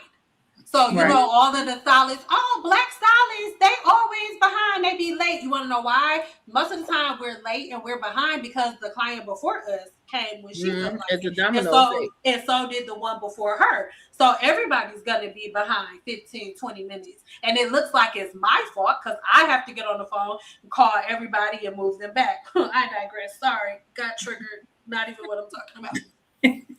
So we're doing... I'm sorry. So you're doing color on your hair, and as a black woman, I remember like doing double process hair color on somebody and being ashamed of the price that I'm charging them because right next to me, another woman of another race is charging triple, quadruple the price. And if I want to keep clients in my chair, right? I have to do this teeter-totter. Like, we're not necessarily charging what we're worth. We have to be in competition with the other chick that you saw on Instagram. So it takes us to get a personality that some may view as arrogant so that we're not second-guessing ourselves and working for way less than we deserve. Because if we do say, hey, this is my price, it's like, oh, well, that's too expensive. And don't get upset when I say this. My friend, she's one of the only black women in her studio, right? Other white women wear weaves too. White women wear sew-ins. I'm not talking micro links. I'm talking braid, net on, sew-in. Okay? Because I've done a few. Yeah. So, and I'm not being disrespectful. I'm not being disrespectful, and I love y'all, but let's not get into this. Oh, poor black women, we're broke, because no, we're not. Because we're buying. I got bloody shoes, like okay. We got bloody shoes. Y'all got flats. Y'all got regular shoes that you could get from Ross. They red on the bottom. You pay $1,500 for red bottom flats. Hush your face, right? So we're sitting down We're doing all of this work. Our hair, and I'm not being disrespectful, but can y'all second this? Stop me when I'm lying. Round brushing a black woman's hair and round brushing a white girl's hair. Girl, on a scale from 1 to 10 of difficulty, a black woman gonna be about an 8.5, 10. If their hair is like red, it's a 10. But white girls, it's like a 1.5. Honestly, I remember in cosmetology school, I'm gonna say this to say I don't even do round brushing. I remember in cosmetology school, my instructor actually liked me, but one lunch period, she made me wet her hair 3 times and round brushed it. So can I round brush? Absolutely. Am I? Absolutely not. Absolutely not. Also, I'm in this for longevity. I like my wrists. I'm not Girl, you better say it. tunnel. And mind you, that same instructor You right. had to have carpal tunnel surgery on both her wrists.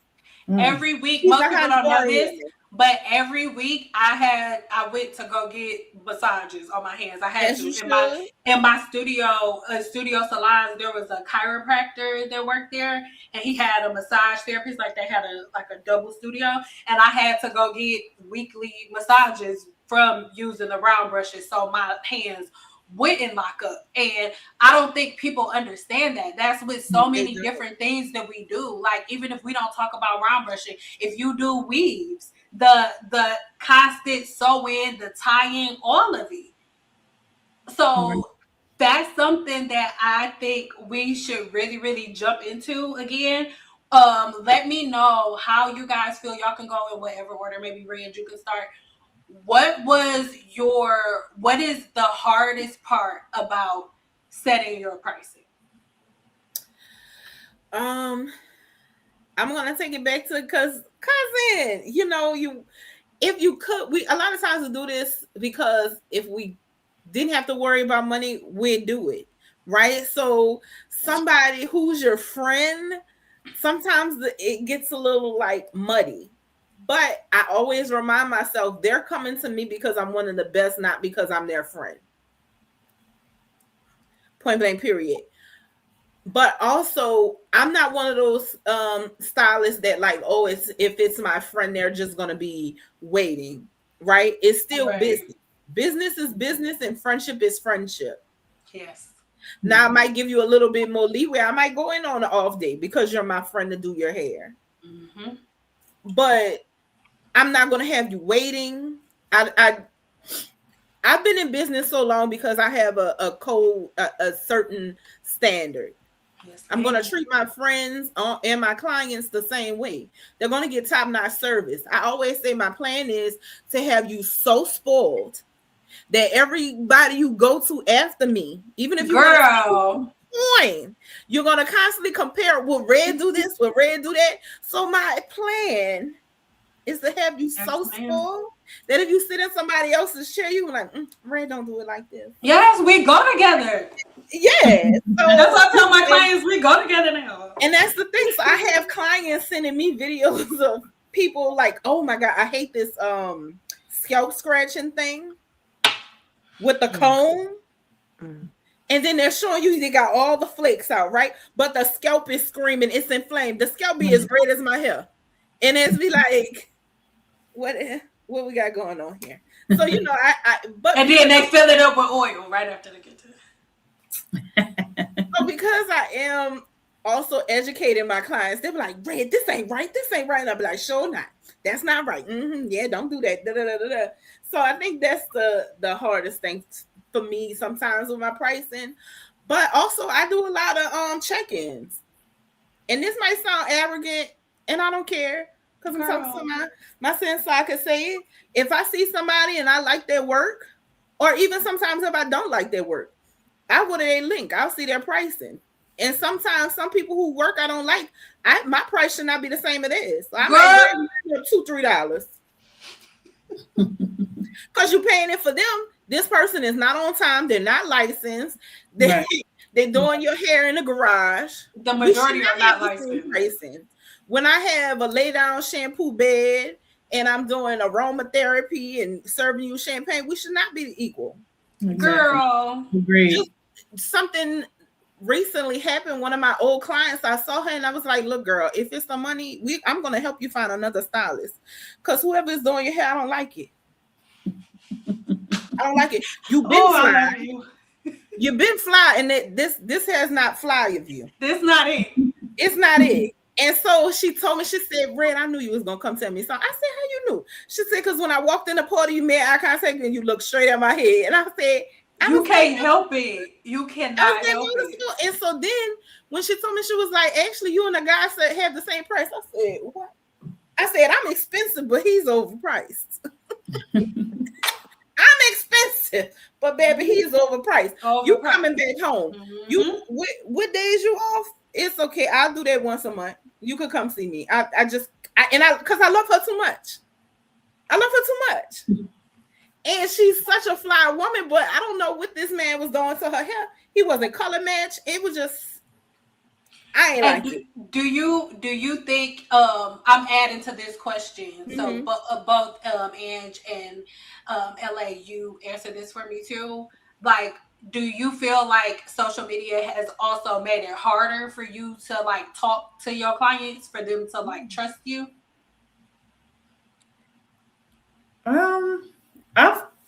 For me personally, I feel like clients, they trust me, but when we go back to the price point, you got so many people who are below our price point.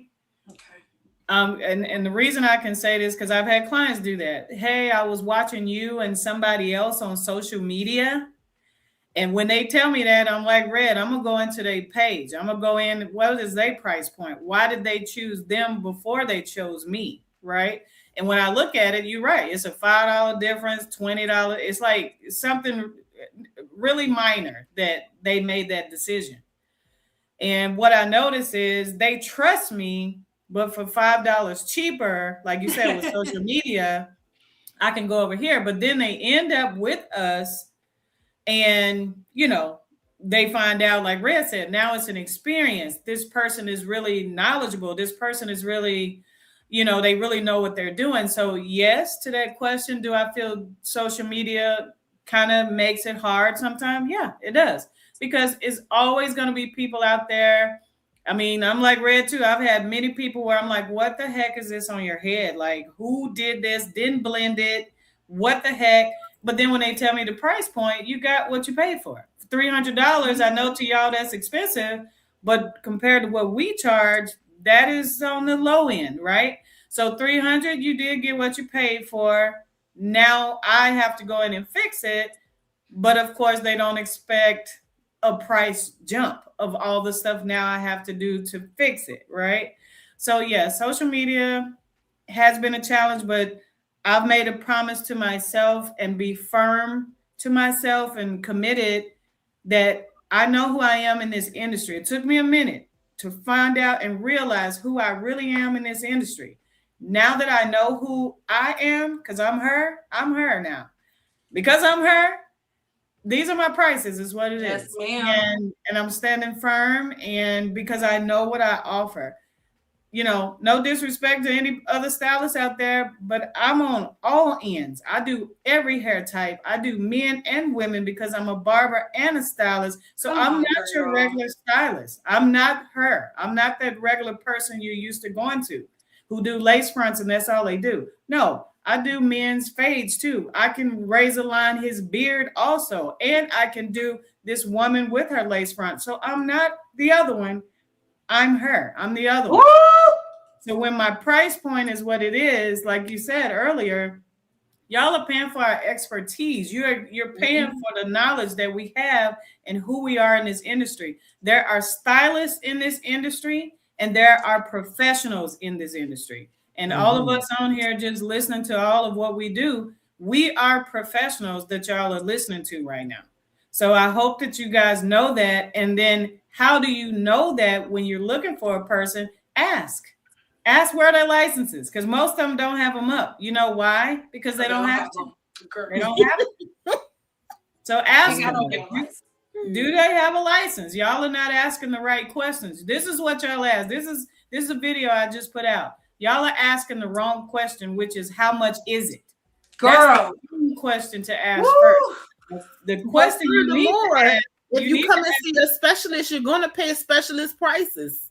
That's it. And that's what doctors do. Think about it, Red, what you saying that. I If know. you go to a regular doctor, he's one price or she, and then that specialist, you're correct. There's a different price. But the problem is, Red and Ange and Sindal, I feel like they don't they don't feel like as black professionals that we can be more than the stylist. As Sindal said it earlier, than the maid. We Yes, can't ma'am. be more than the maid. We can't be. But at the same time, because I'm also into history, I think we just need to get out whatever programming that That's it. we got in, Yes. right? And that's all.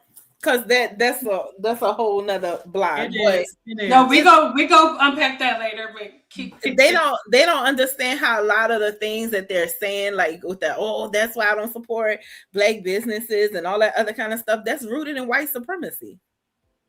That you go to Walmart, they gave you a gajillion times on you stop messing with them. You know, Still so go back. Yeah. we just need to mentally get ourselves out of whatever programming that we're under. Oh yeah. Agreed. And do you have anything on that? Nicely put, Red. Nicely put. That was amazing. I'm gonna go back there. I know just she go. wanted to say more, but that was great. We going back there. Just no, we going back there. But we gonna She stay held on it topic. back. Remember that We poker going back face, there. Red? You say you don't have one. Yeah. You know. It was poking out. And do you have anything on that, babe? Wow. Well, let me speak to the social media part first. I feel like the social media has changed the expectation of people. They want to say, can you do this and how much it costs? Not all of the every single little bitty steps that it takes. I saw this young lady's site some time ago, and on her site, she had listed every part of her service. Shampoo with this shampoo for how long, put under the dryer, and if she was doing the lace front, she was including the braid down. That way a person can see, oh, this is a lot of steps here. Even when she got to the end with her styling and finishing, I use the wax for this and I use the straightening comb for that. Every part of the service for her, because people come to you and they say, well, how much is this? And all you're doing is putting the wig on. No, not actually. I'm doing a whole lot of steps in between. So I think that we need to price according to not just, okay, it took you from bummy to yummy, but it took me 1,000 steps in between to get you there. So I think the part of like even giving a description of each one of your services could be helpful to them. And then what I do appreciate about like websites and stuff, more recently they've applied like what they call like Klarna or Shop Pay. So if you can't pay me all at once, I'm gonna get paid all at once, but you can break your payments up into, more affordable for you and your lifestyle. So and also know that so I just think that having a full consultation that they pay for so that they can decide whether or not they need to be in your chair or not. Because even when you give somebody a full on consultation, that does not mean that they're going to book an appointment with you. I just got to let you know what time it is. And that time also is a fee. Because if I take 20, 30 minutes, 40 minutes to talk to you about your services, that's my time. And thank you if you don't want to book your appointment. And no, that's not a deposit. That's not a number that's going to be applied to your services because this time has already been allotted for it, paid for, and used up. And I gave you. So much so that you might go to another stylist and take that information and say, hey, this is what my scalp needs. This is what I need to do. And, what have you. Right. So Right. I think that making your prices align again with what actual services that you're doing and letting them understand what all it takes. Because somebody might say, oh well, shoot, I can go to the local beauty supply store and I can buy some lightener and I can buy a rinse and I can put it on there. Yep, you sure can. Have at it. But if you come into me, most likely I'm not using what you can get your hands on. Mm-hmm. I'm providing some integrity to your strands while I'm doing your hair. And you don't have that knowledge, nor does your local beauty supply store have those things. There are some things that are still, reserved for professionals to buy and have access to. So I think that's basically communicating that you are separate from the mainstream walking in the store and buying something, and yes, you can go and put it on, and you might get a compliment or two. That's fine, cool. But over here, mm-mm. Mm-mm. I'm with you on that one. What this to me, this everything is just flowing so perfectly. I feel like everybody's gonna think that we like pre-planned this, even though we didn't. Mm-mm. So my next question is, what do you think is, and this for everybody, what do you think is the biggest set of internet misinformation that has spread over the years that affects your personal business the most? That natural hair community, Mm. But can you because can they you give stopped us come. Okay, give us okay. specifics? Because I've been complaining about this for a while, and I Well, want to I hear was, other I people was, do. My I eyes are was open. so I was so glad to bump into you and hear you even having this conversation, which is what made me want to connect with you, because I'm like, somebody does agree. And not just you, because I've had, my stylist in my city, we all talk all the time. And it's like, because they said you can be natural. Again, you come in maybe from a corporate world where they done got the Crown Act and you supposed to be able to wear your own hair. And my own hair mean I can do it myself. And that is far from the truth, because you still don't understand the science of hair. You don't understand anything that you're doing. And then you go get educated by, I just want to say, YouTube University, because it made it where, I mean, if you go to a platform where the videos that you produce will eventually allow you to get paid for, of course you're going to create content, and the content don't even have to make sense. The content doesn't even have to come, and you not smart enough to say, well, is this a professional? You're not questioning them. And like you say, sometimes they'll edit that video and make it look like they still doing. They'll make sure the sun is at the right height, but the light was hitting them when they did it, the first video, and somebody else done did their hair like you saying. So I feel as though the reputation of the reputation that the natural hair community got without investigation on the client's end to know, well, what is it that's different from you and a cosmetologist. They fought to be able to have this cultural practice done, but we don't, it's not right. Because it's a mixture of professionalism and, yes, some cultural practices, but it's always been, professional advice, that you should take. And that just went straight out the door when the Go Natural, or I can't even, Team Natural is what it's called. When they came with the exact opposite of what professionals supposed to provide. Uh Yes, ma'am. Mm. that's my thought on that.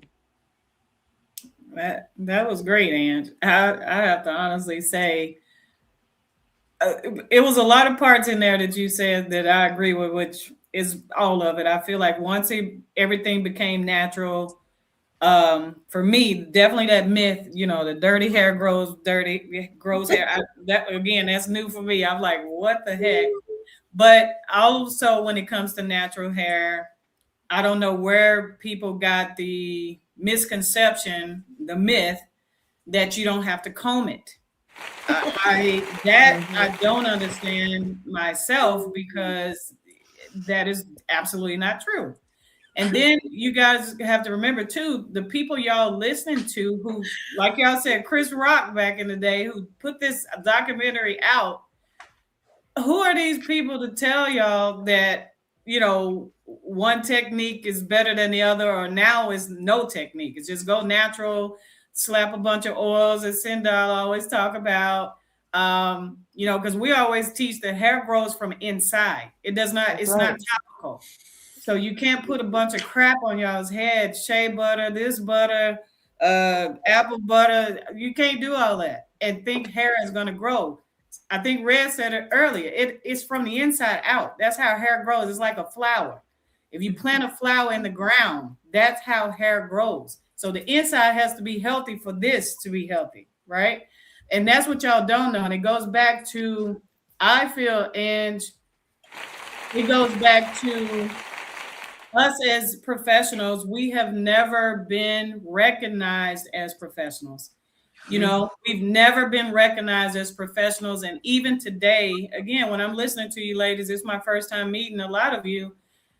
We have so much knowledge between the four of us right now. If we opened up a clinic right now, you would not have this type of expertise in the industry. And you guys would still think that we're too expensive, even with all the knowledge that we have. Mm-hmm. We're not making this stuff up. You know what I'm saying? Mm-hmm. So, yeah, that natural hair for me, I think did a lot. And if people pay attention out there, when did hair start coming out? When y'all went natural? When Mm-hmm. did people start having more alopecia? When everybody said, let's go natural. And I'm not saying a lot of it is not medical, because I do have clients where it is a medical condition. But the other half of those people is due to tight hairstyles, braids being in 4 or 5 months. You got wigs on, plastered, and lace fronts for 6 or 7 months. This is the reason back to natural hair. But yeah, and thank you for bringing that up. But yeah, I agree. Natural hair, once that movement happened, a lot of things changed in the industry, and YouTube University, Instagram University, and all the other universities made everybody think. So I just want to say this in closing. Please know, everybody out there, what you guys are seeing out there is not a one for all. So you may see a person bleach their hair 5 times. Well, she got really coarse hair. But if you got really thin hair and you want to lighten it 3, 4, 8 times, your hair may fall off your head, because that's how it is. So please go to professionals. Like you said, they're not asking. You guys are not asking. But what you guys are seeing product wise, style wise, chemical wise, please know everything is not a one for all. That's what y'all don't know. And Ange keeps talking about that. You don't know the chemistry behind it. You don't know all the other science behind it. So please stop following the fads, because not everything is for you. So that's where we come in as professionals, and we can guide you in the right direction. That's really all I have to say on that. Mhm. Great. Red. Oh, I like the natural hair movement, right? Because I kind of was like one of the, I was kind of like a rarity, especially in the South, when women were going natural, and I had to break so many women heart that they were not going to have Joan Clayton hair. And I was like, girl, Joan Clayton mama don't even have her hair. Okay, Diana Ross don't even have Joan Clayton hair. But I really think it's more with this wig culture. And me being a wig girly, I love a wig. I'll start a wig one way in the morning, and then at 5 o'clock I'll be switch the wig.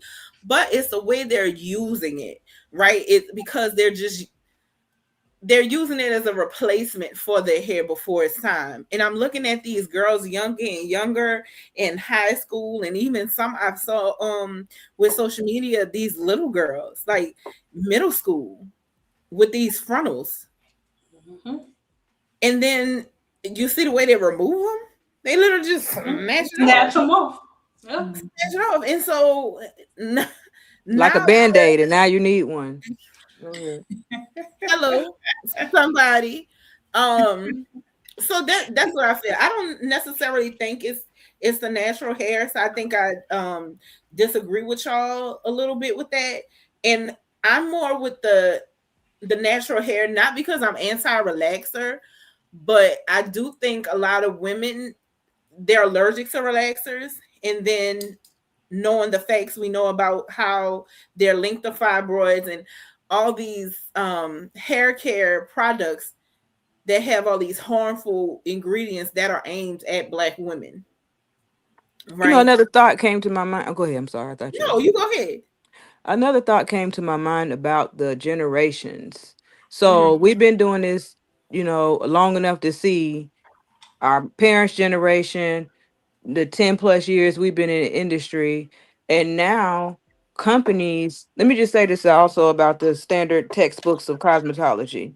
They were cosmetology books, but then product companies began to buy the cosmetology books and Mm-hmm. publish them, which meant now they were more focused than science focused. So what I feel like is, wrapped up into that is, oh, we got a whole new breed of girls, like you say, middle school, high school, that don't know anything about nothing. And so they can pile all of these old things that we always avoided. We never got them doggone formaldehyde treatments. The ones, the Brazilian blowout thing, the keratin treatments is the word that I'm looking for. We never got those on our hair because it just did not work. Remember, we can't do a Jerry curl or ammonium thioglycolate and relaxer at the same time because those chemicals would clash. And I just feel like by putting these things out there for us to choose again. The glory hole vacuum cleaner hair dryer thing, that's only geared to us. The whole thing of I can look this and it be smoother because you do this technique, and when you try it, you still don't have that appeal that you actually thought. You got to lie about it because you done invested in all of these brands and names and not following the And money. did you call it a glory No, hole? no, that's what I call it. Glory hole. It's the same thing. It's like you don't know what's in there. You just stick something in a hole, and You know what? Yes. Slick side, I'm anti because I always think about machines can malfunction and then it yeah, malfunctions and now your hair is stuck in it's it. stuck But in there. I Yeah. just never looked So People, not to cut no, y'all that's off, good. at the hole. but That's in our term, glory hole. I just use that because she would my brain understand been that. like, so first of all, I purposely selected the professionals that I selected today because we all have different areas of expertise. Before Ange and Red came in, me and LA were having a conversation. And remember when we were talking about the fact that if we are all, let's say the four of us, right? We all work in the same salon. Our booths are right next to each other's, right? Red specializes in natural hair, right? And then LA, who's right next to her, can specialize in relaxers, color, and cut right next to her. And then right over could be me, silk pressing and round brushing. And then right next to her can be Ange, who don't do none of the stuff that we do. All she do is weaves. And she like, I don't got time for none of that. One thing that me and Miss LA talked about, if you do Red, you do natural hair. You're a natural hair specialist, but right next to your station is LA, and she's doing a relaxer. You're not gonna be like, No, because it's I'm a mind commodity business that in there. pays. I'm minding the business that pays me. Hello. So social media has everybody's mind warped into this messed up field thinking that we are all in each other's business. Now, there's going to be somebody, sorry y'all, these are not their feelings, these are mine. There's going to be somebody, bald hair granddaughter, like, oh my God, see, you don't like natural hair, but your friends specialize in natural hair. No, she don't specialize in the natural hair that y'all talking about. No, When we're right. talking about natural hair, right? Anytime somebody sees, let's say, a page like mine or a page like LA's, they're like, oh, well, she doesn't do natural hair. No, we don't do natural hair the way y'all do it. When it comes to Red is not doing natural hair the way that y'all are doing it online. No. She's not. Because I'm doing She's color. not doing a wash and go, and well, her types of wash and goes are not the type of wash and goes y'all do. She's not I'm adding like 30 products. specialist. Give me the dandruff, but it's not growing your hair. But let me help you get it off. I'm gonna do the color and the scalp. Exactly, because let's look at Red's hair right now. Huh? Do you think that she got up this morning and sprayed some apple cider vinegar on her head and then mixed it with some almond oil and then went like that to her edges and it looked like that? No, there was a process that she took. And guess what? Before she goes to bed, she's gonna do something, because if she just lay her ass down in the bed, she ain't gonna look like that in the morning.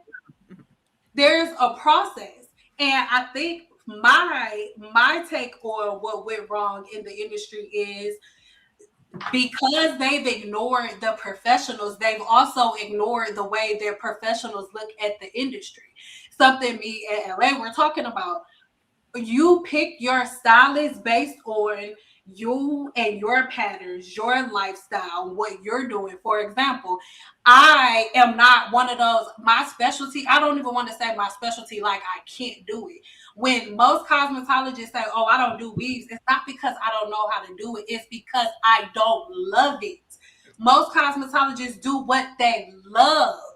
Mm-hmm. Okay. I don't look like I'm licensed to do everything. We all licensed to do everything from the top of the head to the bottom of the feet, but I don't love nothing about toes. So I didn't do feet. We stuck to hair. So I think the issue is people, instead of them understanding hair, they just came in and started judging everybody. It's like, oh, okay, we black, our hair is curly. And instead of them finding a cosmetologist like Red and saying, hey, I want to wear my hair curly, I want big hair. Red is going to say, okay, well, first let's assess your scalp and let's see what you can do.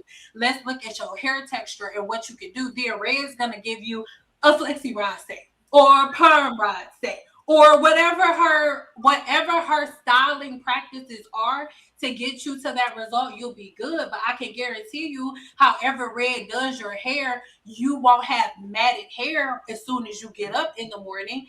There'll be patterns and routines, and Red is not getting away from the science of the human body. As a professional cosmetologist, we learn how to morph our practice into something that aligns with the science without negating our license and the things that we're supposed to do. So for me, I think that the biggest problem with naturals, and I mean, is it necessarily team natural itself? I think black women was like, 10 natural hair, weaves are bad, all of these things are bad, and then decided to pick one area of the cosmetology field, because roller sets and thermal freestyling has always been a thing. Our grandmothers have always been, they use straws, like hay, yarn, like all types of things, whatever they could do to wrap. We were doing these things for decades. But when Team Natural came, it's like every other field of the cosmetology field is wrong. Every other field, you're all wrong, and we can only wet our hair and wake up. And so now everybody has completely spit the block. We've went from relaxers are bad to, oh, let's do a texture release. Let's do a keratin treatment, which is going to lead me to our next topic. I need you guys, I'm going to name mine first.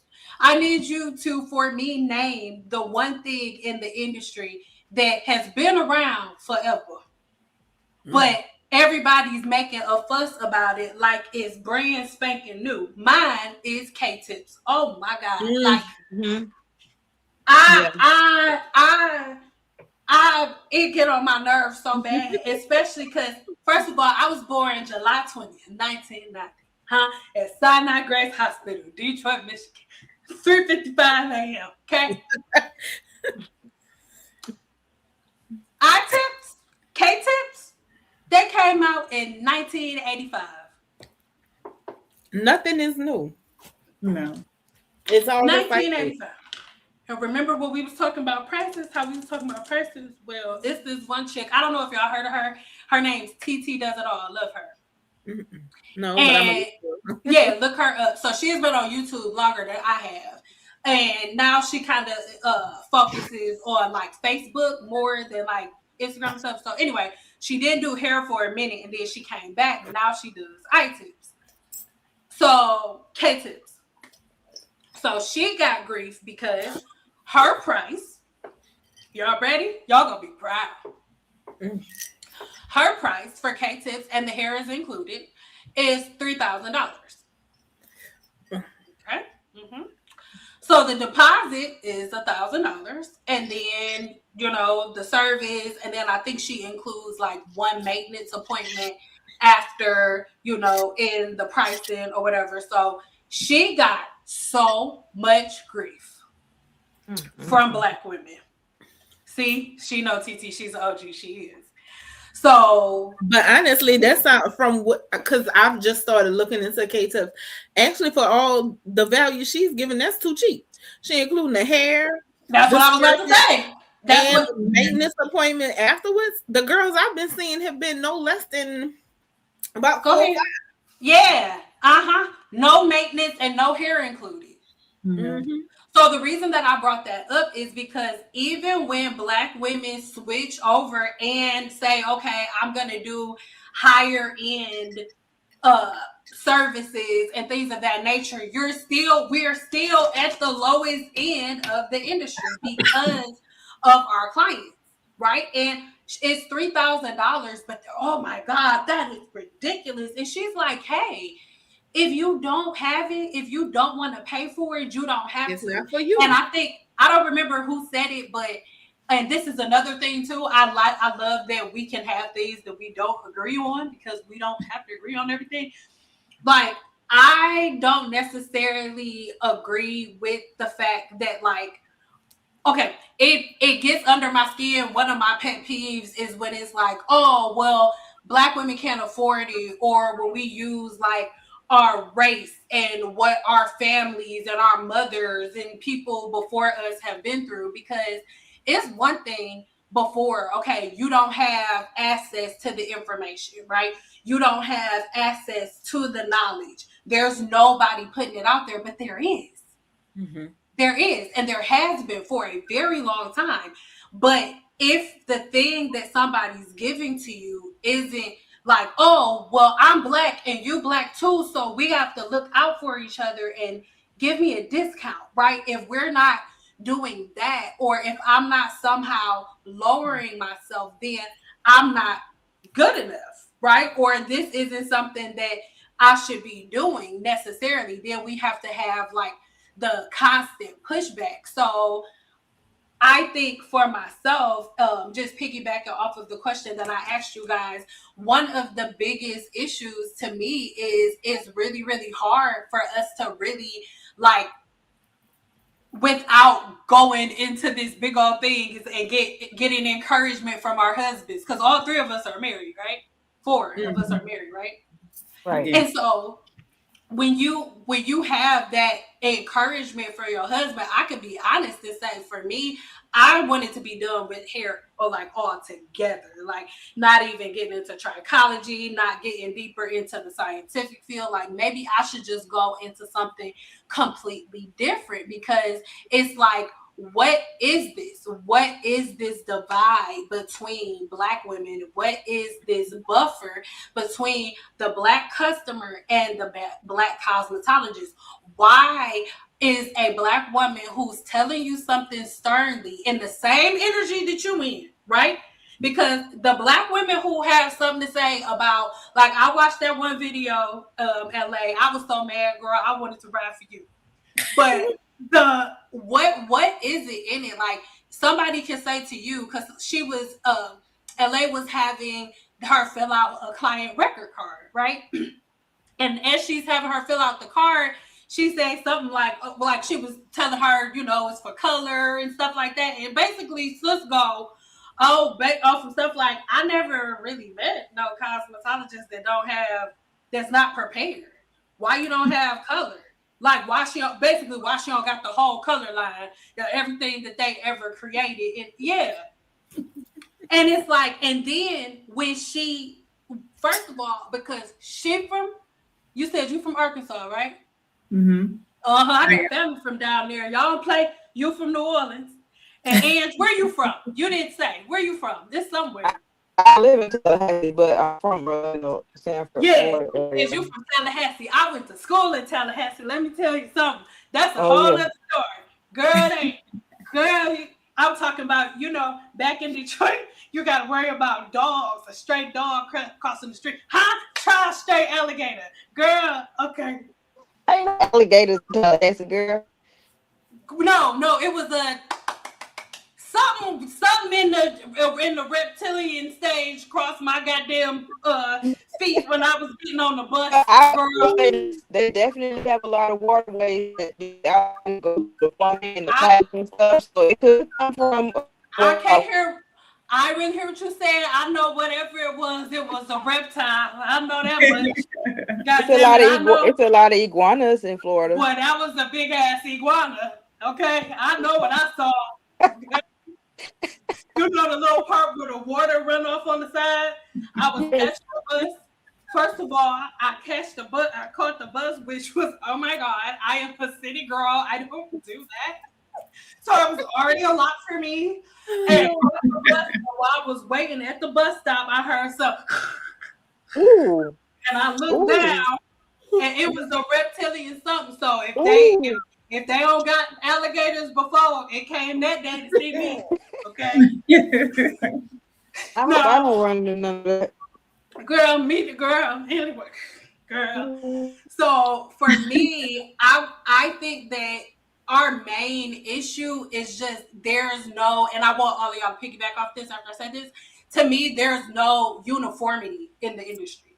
Mm-mm. Right, Like, right, for example, totally. if you go in a grocery store, for the most part, no matter what grocery store you go to, from the dollar store to the most expensive grocery store you could think of, the price of milk is between like a certain price. Mm-hmm. But Yes. in the black community, absolutely not. You can get one service, one person gonna do your weave for $5.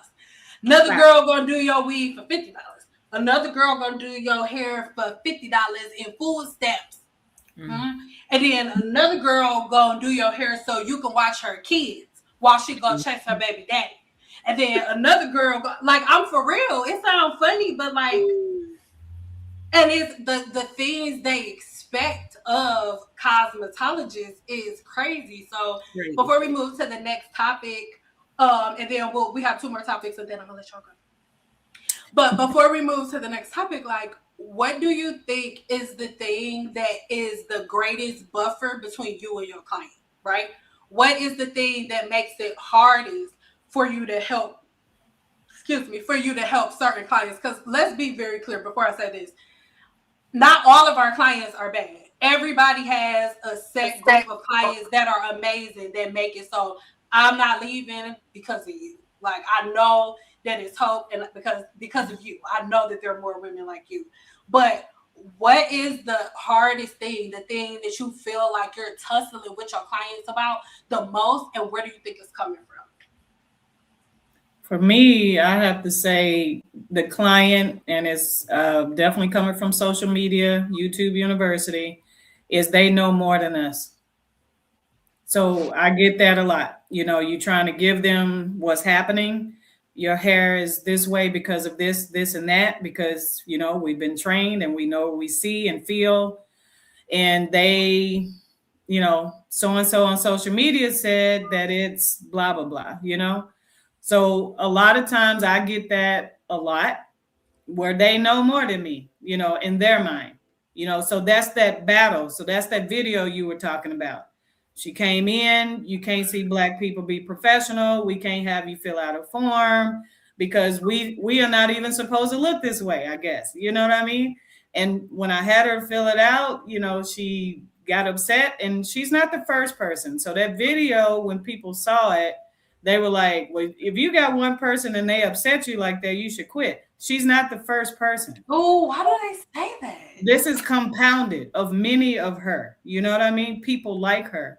But that's usually my challenge. They already know everything, or telling me what I should do, or social media, they want to show us the video that we're supposed to follow. I'm not going to follow that video if that's not what you need. You know what I mean? So I get that, usually is what I get when it comes to social media. Um, you know, and that video you talking about, Sindal, it was more when we're talking about black women, it was more about why don't black people, period, want to see other black people be great. That was what that was about. For, you know, in that moment, I felt like she didn't want to see me be great. And it's not just her. It's many of them, like you say, who come in our business. Red, we serve champagne and stuff too, but guess how many people don't appreciate it? And it's for free. I could charge you for it, but I don't. You see what I'm saying? We create an experience. We're in an office building. How many clinics do you know, Black businesses, that we're in an office building? You don't even know what we had to go through and who my business has to be in that office building. You see what I'm saying? Yes, But ma'am. when they come in, we're not respected as that. So I feel like social media, I'm not against social media. Don't get me wrong. That's part of my business, and how getting my name out there. However, it has caused issues, and I'm pretty sure a lot of y'all probably gone through that. Don't silk press this way, or don't put the iron on this, or you supposed to use coconut oil instead of, Oh, they know more than us. So that's one of my challenges I get a lot. And I know earlier you asked the question, what would make me want to quit? That has made me want to quit many times because I don't have time to debate back and forth of some knowledge that I know is correct. You know what I mean? So it's made me want to quit 1,000 times because I don't have time. I don't debate. I don't argue. I'm at a place now that I just put you out. It's what it is. You know what I mean? girl. Okay. There's no debating. And that's what happened with her when she kept going and going and going. And I get really emotional about it because I really care about our culture. I really care about it. However, it's sad, especially like you said with Black women, how we don't like each other. And when I ever ask a Black woman, why don't you like me, or why don't you like another Black woman? Say it. You know what they always take me to? Slave days. And I'm like, we're not in slavery right now. What the heck does this have to do with anything? But they always take me back to slavery. This is where it started. But why can't right now in 2025 we stop it? That's what I would love to see. But of course, that's the perfect world. We know that's not going to happen. It would be beautiful to happen. And what we don't understand as a race, and is if we would come together as Black people, period. Do you know how many mega businesses we could have? Mega. We wouldn't have to have small businesses. We would be like the Tesla people and all these other people, Amazon. We could be keep just each other small. We could be. But it's so much, like you said, especially in our industry, in their eyes, unfortunately, we will never be professionals. I could probably say that 1,000,000 times. They would never see us as that. Never. That's the sad part. And social media has done that with these people with no licenses. And then it goes back to the board who has allowed people to not have I can't believe that 65 hours is because I don't feel like people are running from unlicensed stylists or running from state board like they used to. Back in the day, if people was in that salon and they were unlicensed, baby, state board gave the fear of God in them. Yeah. They can open whole businesses now, Red. I was in a salon suite and they asked me, with what I do now, they're like, do you have to be licensed? Most of those type of places, you always had to have a license. Now they're asking you, do you have to be licensed? So I could have said, no, I don't have to be licensed. I don't. To answer the question, I don't usually, I guess my reputation precedes me. So it's not so much the clients, I'll say, that sometimes will burn me out. It's actually sometimes I was in other salons once, because everybody wants to be the boss, but the boss, you'll get burnt out when you running everything. Oh yeah. So going to some salons where it wasn't a safe space for me and my clients. So I won't even put it on the client. It was some of the businesses, some of the salons I was going to, they kind of breeded that toxicity. So I guess I'm kind of like on it, because usually the most I'll argue with my clients is about a trim. And I'll be like, girl, we getting these zombie ends off. I don't care what you're saying. And not to cut you off, I feel like that has a lot to do with, not saying that LA doesn't have that personality too, but I feel like that goes a lot too with your personality, because from the time somebody started talking to you, you like, don't come over here with that, baby. Like Also, it's already I so. But break for up the with most part, clients.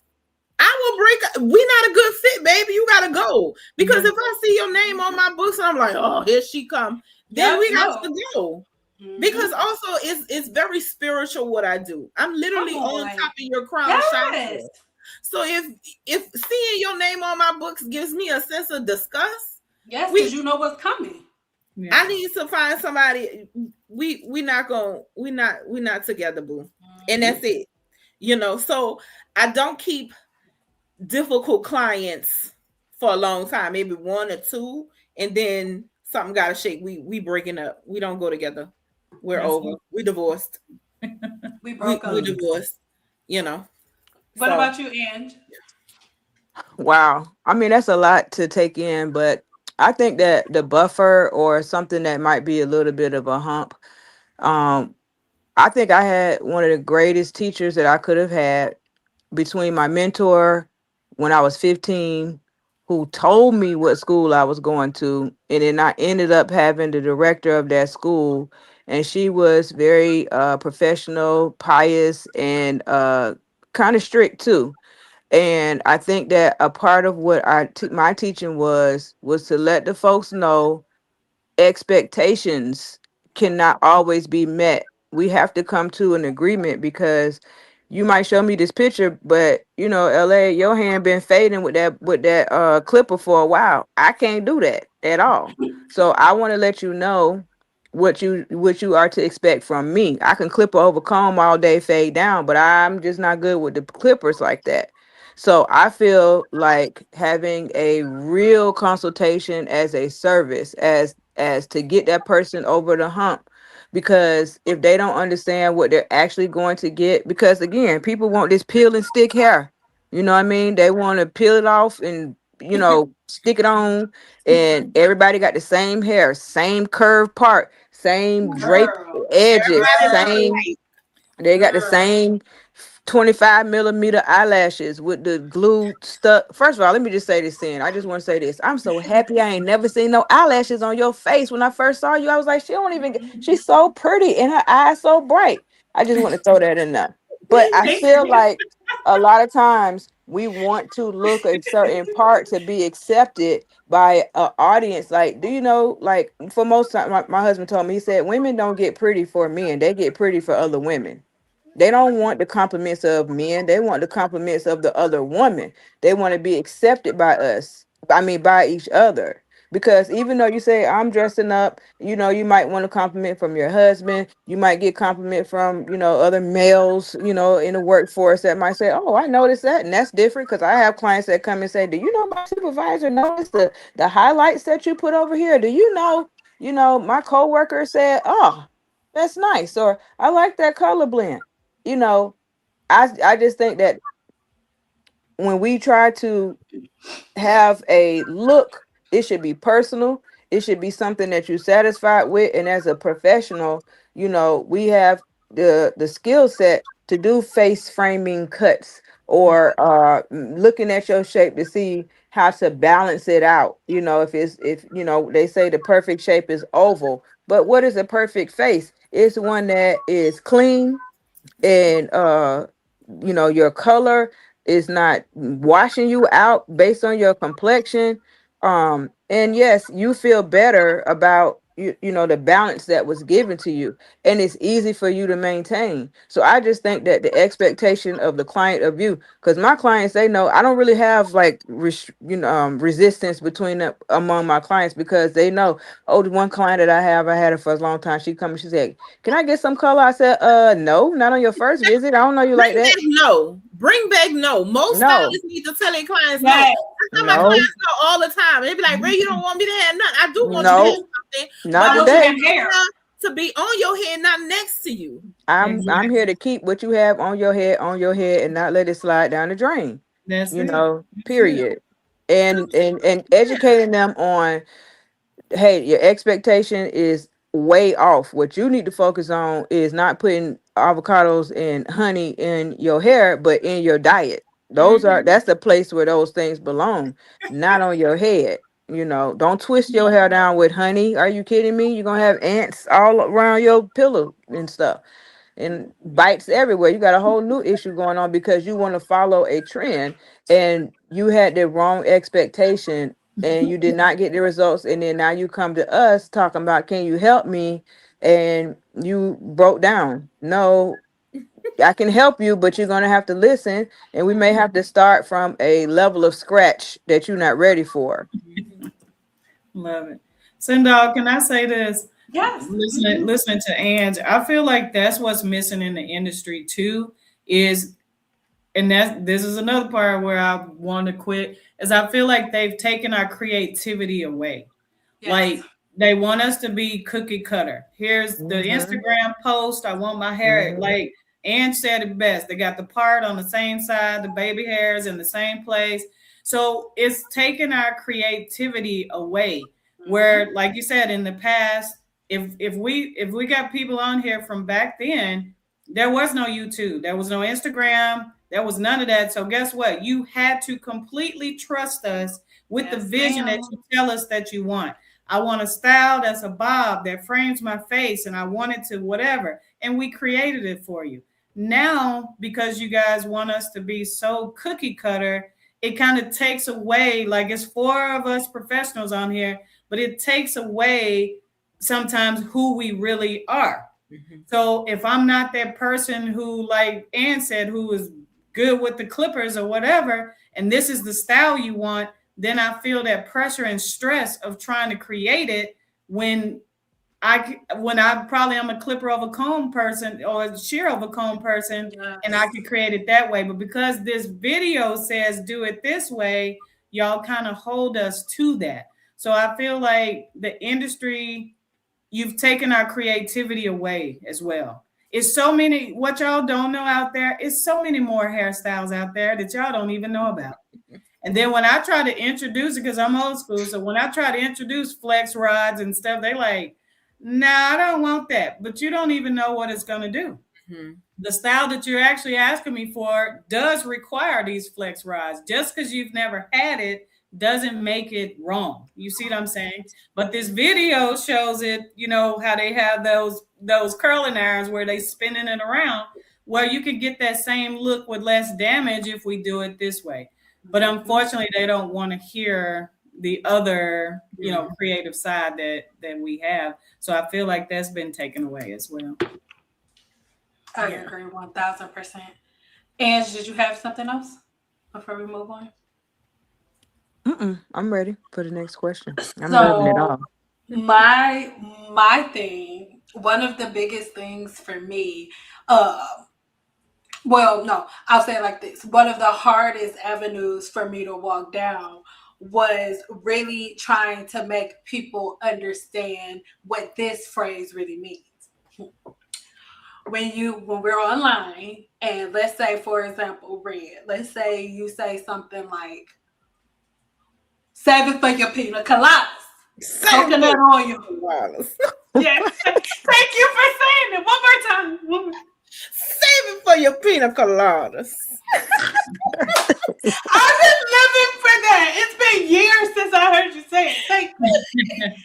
So, when you have a cosmetologist say, save it for your pina coladas, right? The coconut oil doesn't go in your hair. It does not. Somebody's response, and just give me one of these if you've gotten this before. They'll say, well, everybody's different. So it may not work for them, but it worked for me. I'm not a violent person. But when they say that, I feel Detroit, it be crawling up my arm. I swear to God. Because for me, I agree, right? And I'm going to give my version of that, and then I want the three of y'all to give y'all version of that. But as I'm talking, can y'all do me a favor to end this off? Can y'all all like kind of look through the comments and pick like one question that's been like jumping out at you that you want to address, right? So whenever it comes to that, the way that I look at everybody's different is, yes, we are. But no, we're not. Because when you cut everybody's body open, everybody has a heart, everybody has a liver, everybody has lungs, everybody has intestines. Like, we're all the same. But some people may have hyperthyroidism. Mm-hmm. In the inside of somebody else's body, they may suffer from diabetes. Mm-hmm. Somebody else could be allergic to cats. Somebody else can be allergic to flax seeds. Somebody else could be allergic to coconuts. These are our differences. When, as it pertains to hair, the way that I picture those same things is like, okay, everybody's different. Yeah, we all have different levels of porosity. We all have different levels depending on our hormones. For example, my body produces too much estrogen with HS. So because of that reason, I have excessive sebum production. So the routine and the pattern that Red's gonna make for me and my hair is gonna be different from somebody with a low sebum level with low porosity hair. Because I have a high sebum level with high porosity hair. That's how everybody's different. But it, like, to piggyback off of what LA said, you're like, it makes it difficult for me to do my job because my job as a scientist is to know the difference between me with high porosity hair and a high sebum level and somebody with low porosity hair and a low sebum level. It is my job. It is LA's job. It's Red's job. It is Angie's job to know the difference between the two and understand that this person who has a low sebum level, and this is from my herbalist bag. Sorry, guys. If we talk about rose water and witch hazel, right? Everybody's like, oh, I'm going to put rose water on my scalp and it's going to help cure things. Or I'm going to put witch hazel. No, because everybody's different. So these two examples that I just gave you, me, the person who has a high sebum production, well, I'm going to use witch hazel. Why? Witch hazel shrinks the pore. And I have an excessive sebum production. So if it shrinks my pore a little bit, it triggers my body and sends a signal to say, hey, girl, slow down. Stop producing so much sebum. Slow down a little bit. Versus rose water is the opposite. Like, if somebody has really, really, really dry scalp, it'll kind of help things to expand and open just slightly. So that's like my take on it. But it makes it really hard for me to do my job because even as a herbal practitioner, because that's how I operate now instead of behind the chair. Girl, I still gotta make money. So as a herbal practitioner, somebody comes to me, I've had that issue as well. They said rose water on the scalp, ma'am. You have oily scalp. So your scalp's profile is not one that matches someone who uses witch hazel. Oh, but this one girl, her hair real long, she used witch hazel on her hair all the time. So I should be able to use it too. What's her scalp's profile? Oh, I don't know. So I need you guys' take on, like, what does it mean to you when you say everybody's different? Like, what's your version, or is it the same as everybody else's? I remind everybody that what I specialize in is everything custom. So I have a whole bunch of shampoos. Nobody's going to have the same thing nobody's going to have the same two things because what she needs is not what you need, and what you need is not what she needs. So I like to customize everything. There's no one size fits all, and that's what but that's also my niche. Like, what's for you? But even when people come in for consultations, I have to ask them, do you like her hair color or do you like her face? You know, Beyonce blonde won't look good on you, baby, because y'all don't have the same undertones. Girl, listen. I always tell people, like, I'll put like a very dark-skinned woman, oh, please, let's go platinum blonde. Somebody my color, I'll be like, let's put a little warmth in there. You're gonna look like Casper, right? Like, you know, I remind people, even with Beyonce looks beautiful in the warm blondes. When she did that cowboy cotton, she was that platinum, washed out. Yep. And as a fellow Creole woman, not everybody can wear that platinum, no matter how light skinned you are. You know what I'm saying? So everything isn't for everybody. And we have to understand that. Even when she was talking about the witch hazel compared to the rose water, I've been getting more into with holistic trichology. You have to know a lot of what you eat and goes hand in hand with epigenetics.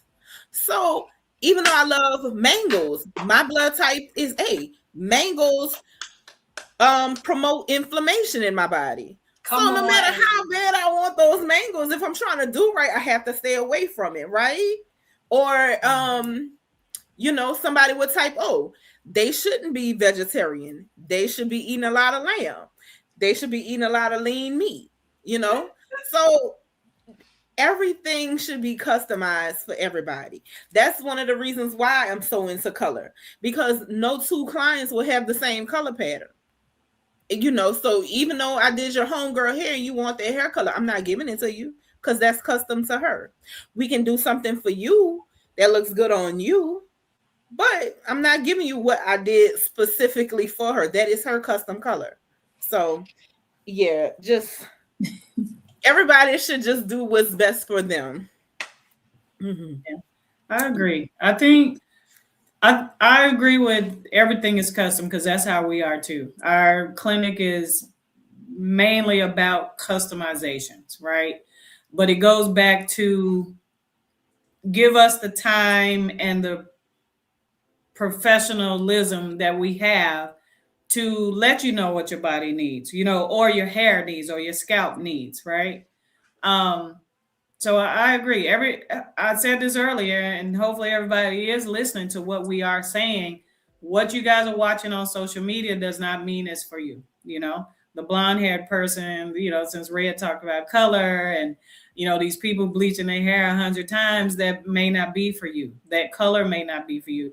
It goes back to back in the day, you let us choose and help you decide what is best for you. Now it's more of, people don't even bring pictures anymore. It's kind of the video to make us walk through the steps of what it is on there. And if we're not walking through the steps, they feel like we don't know what we're doing. Girl, they'll give you the blues in Dallas. It's not just Dallas. It's not a sandwich. It's not just Dallas. It's everywhere, girl. It's been for years I've been dealing with this. In Vegas too. Yeah, it was bad in Vegas.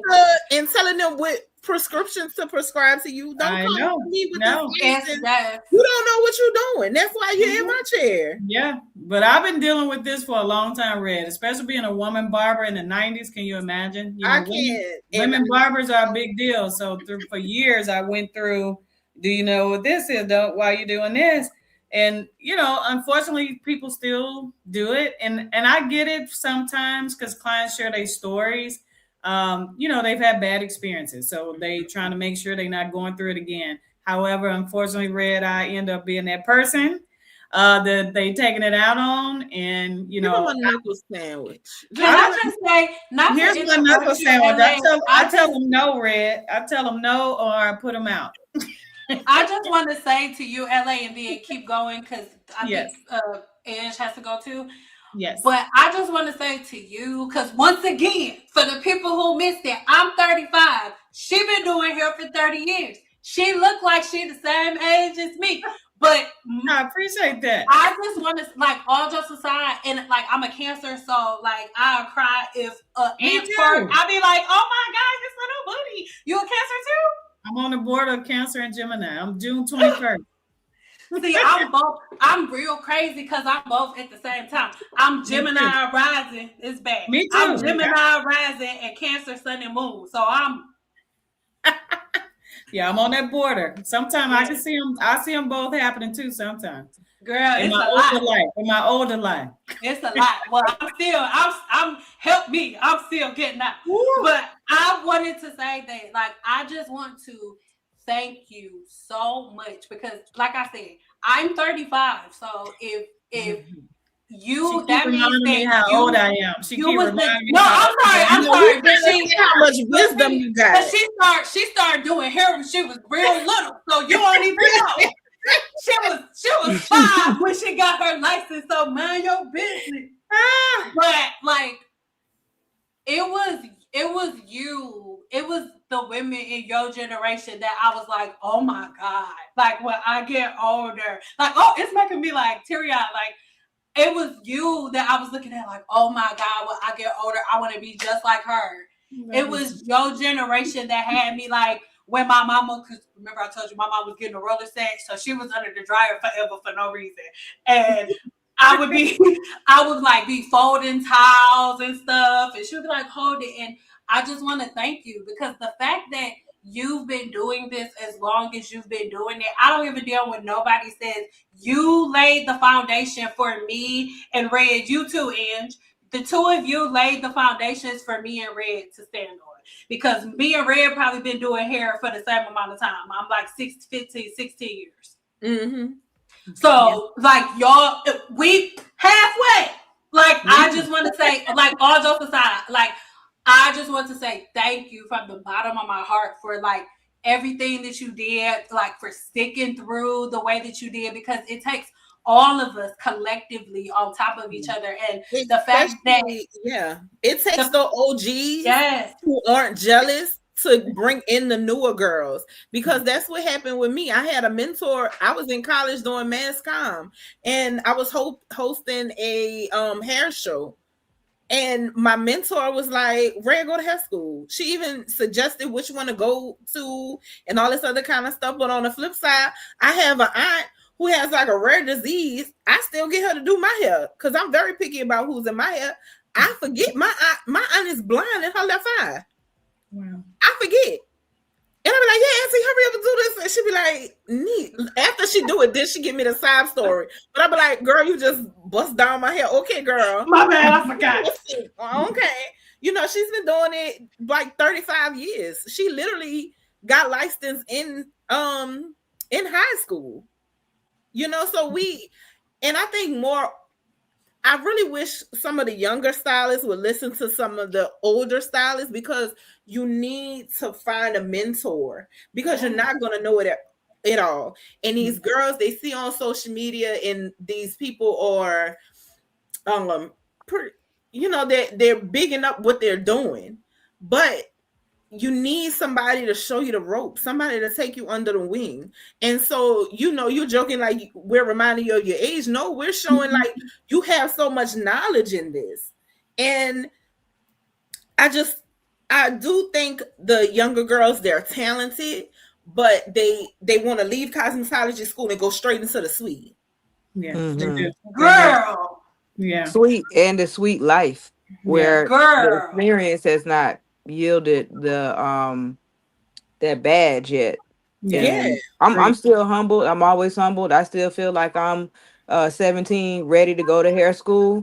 But I'm grateful for, trying to stay humble, because one thing that you don't want to do is say, I made it, I got it all, because then I'm here to learn from you. The things that I haven't had a chance to delve into, you have, and I can't wait to learn from the two of you also, Red and LA, because if we were to open, let's not say a salon, if we were to open a parlor clinic, something where people could already know when they come in, they have an expectation of professionalism, and maybe we don't call ourselves cosmetologists, stylists, or whatever, anymore, just to uphold the industry standard to that degree.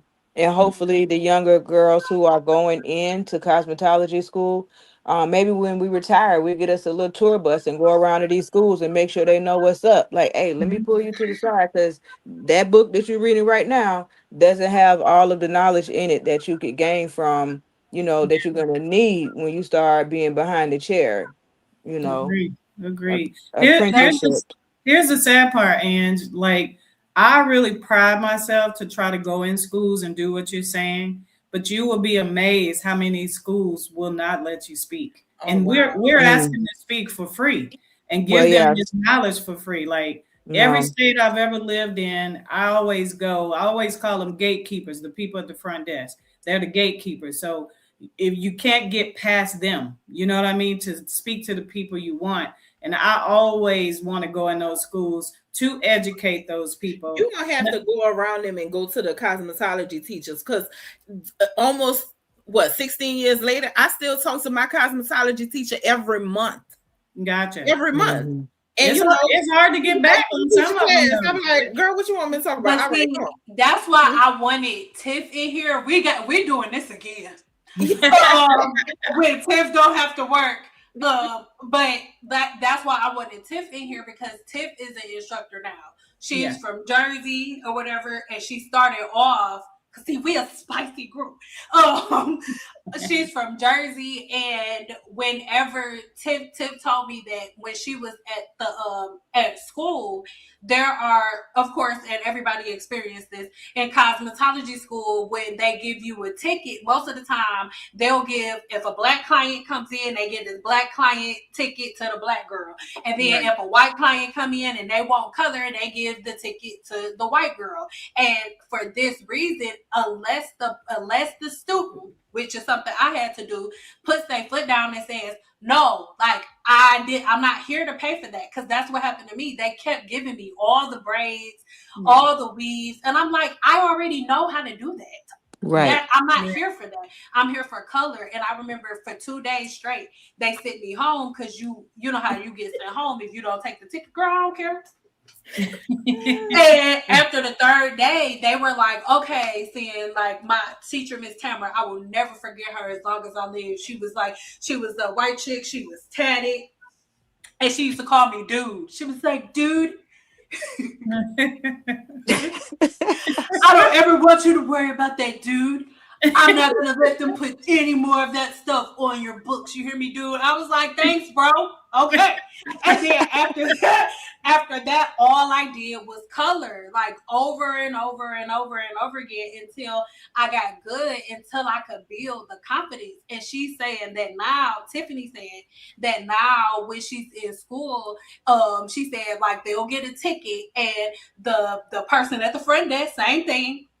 She'll be like, oh, well, I'm going to give this ticket to the black girl. Like, it'll be somebody that comes in that wants a flat iron, the silk press, and they won't even give it to the white girl. And Tiff was like, no, she needs to learn too, because to me, it's the same thing for both groups. White girls aren't confident and don't know how to do, some of them don't know how to do black hair, or scared to even touch it because nobody ever taught them. They to me, they even segregate hair schools. And the same thing for the black students. They're giving the black tickets to the black students. And if you don't say, I'm not here for that, that is what's going to happen. And that's why I think it's so important for cosmetologists like us, or people in the industry like us, to be able to have a voice, to be able to say, okay, hey, don't do this, don't do that. But now, and this, which is the reason why I want to have these conversations like this, because it's a double-edged sword that we hold in the middle. Mm-hmm. Because on this side, we have our clients and stuff battling against us from what they seeing on social media. They don't really get it. They don't really understand. And then on this side, we have YouTubers, and it's not just YouTubers. It is the cosmetologists who couldn't stand on business in the science of hair. Mm-hmm. And they are the ones that are like, oh no, the cosmetologists are bad.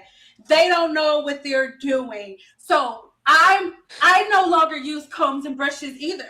Now, even when you come to my salon, I'll only use my fingers. So it's confusing, because you have professional cosmetologists repeating and following the patterns of YouTubers and people that are online. And for that reason, the water gets so muddy on a regular basis. Like, we can't have conversations. Mm-hmm. And that's why I'm so glad Red said that at the beginning, where you were like, the biggest issue is people's comprehension skills, because it's a title of one of my videos that's coming. People think that the only thing that they need to do is learn, but people actually need to learn how to learn. Right. People don't even know how to learn. People think that learning is watching other women that need to learn. Ma'am, she needs to learn too.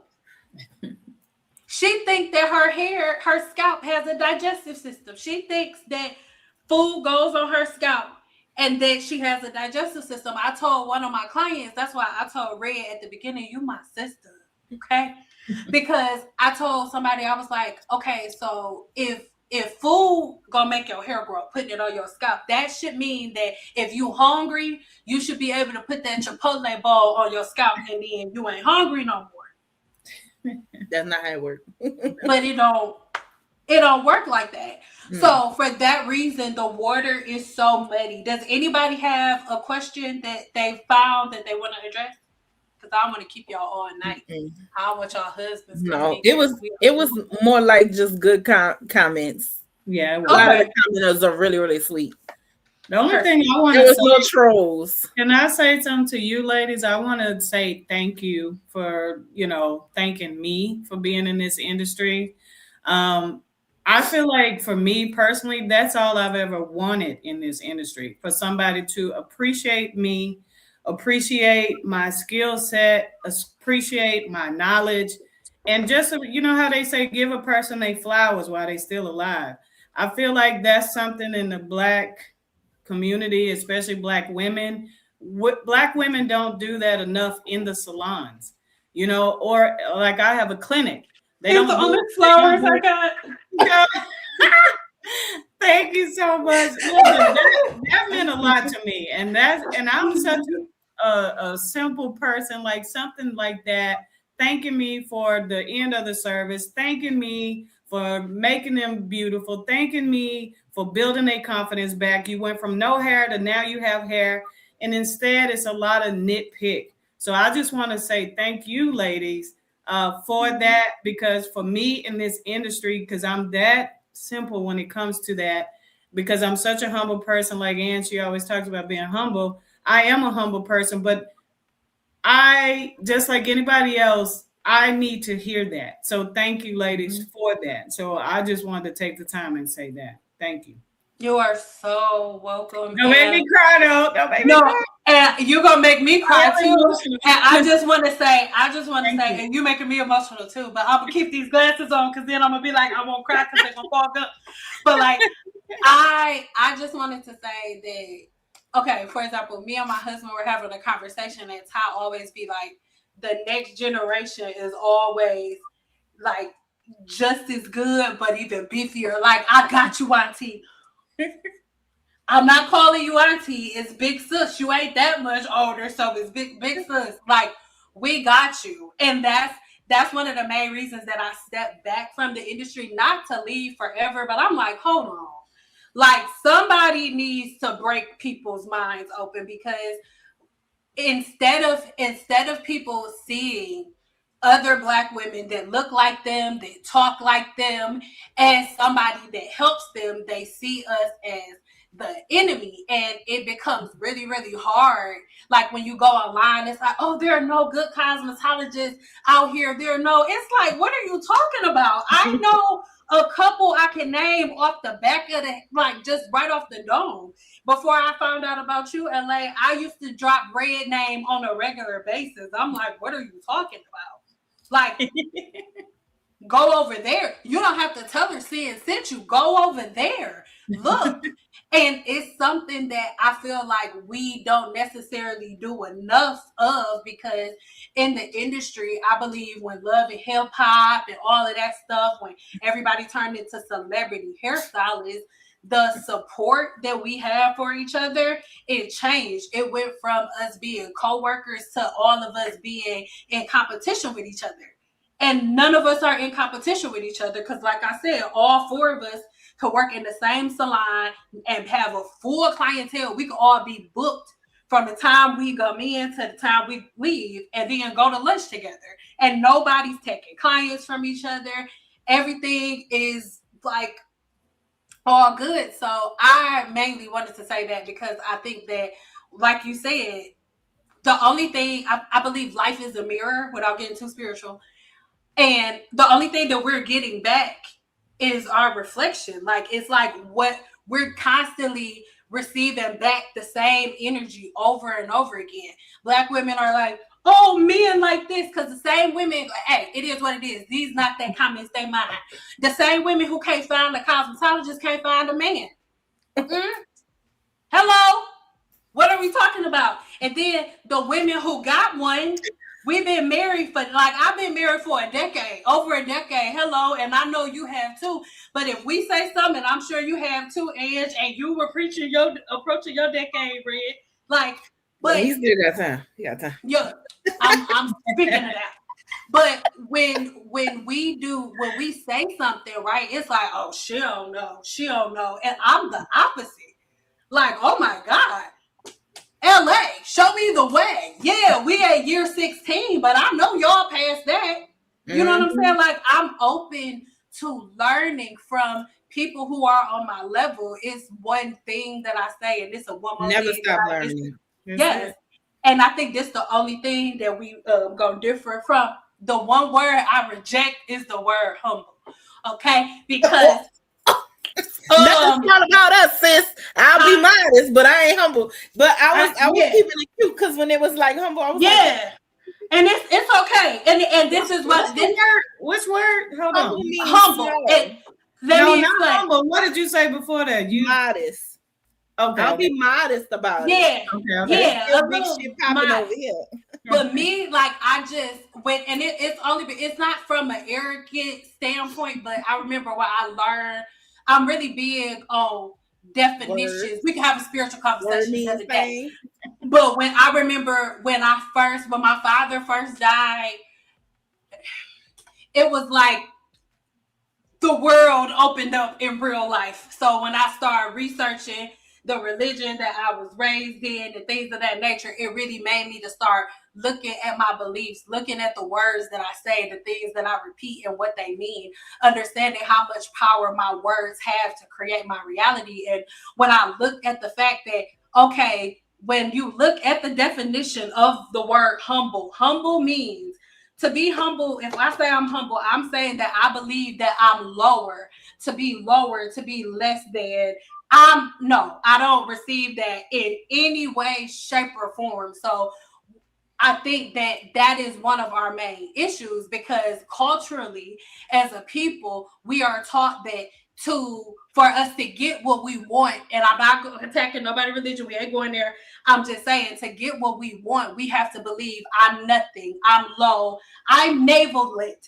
And if you believe that you're navel lit and you are low all the way to the ground, and that you don't contain anything unless you get help from somebody else or from an outside source, then you can be nothing. And I believe that translates over into the way that we look at each other as us being mirrors. Because if I internally believe that I'm nothing but naveling, if I believe that I am the same as the dirt that is on the ground, if I believe that, then that means that I'm going to be willing to take whatever anybody gives me, because I'm the dirt.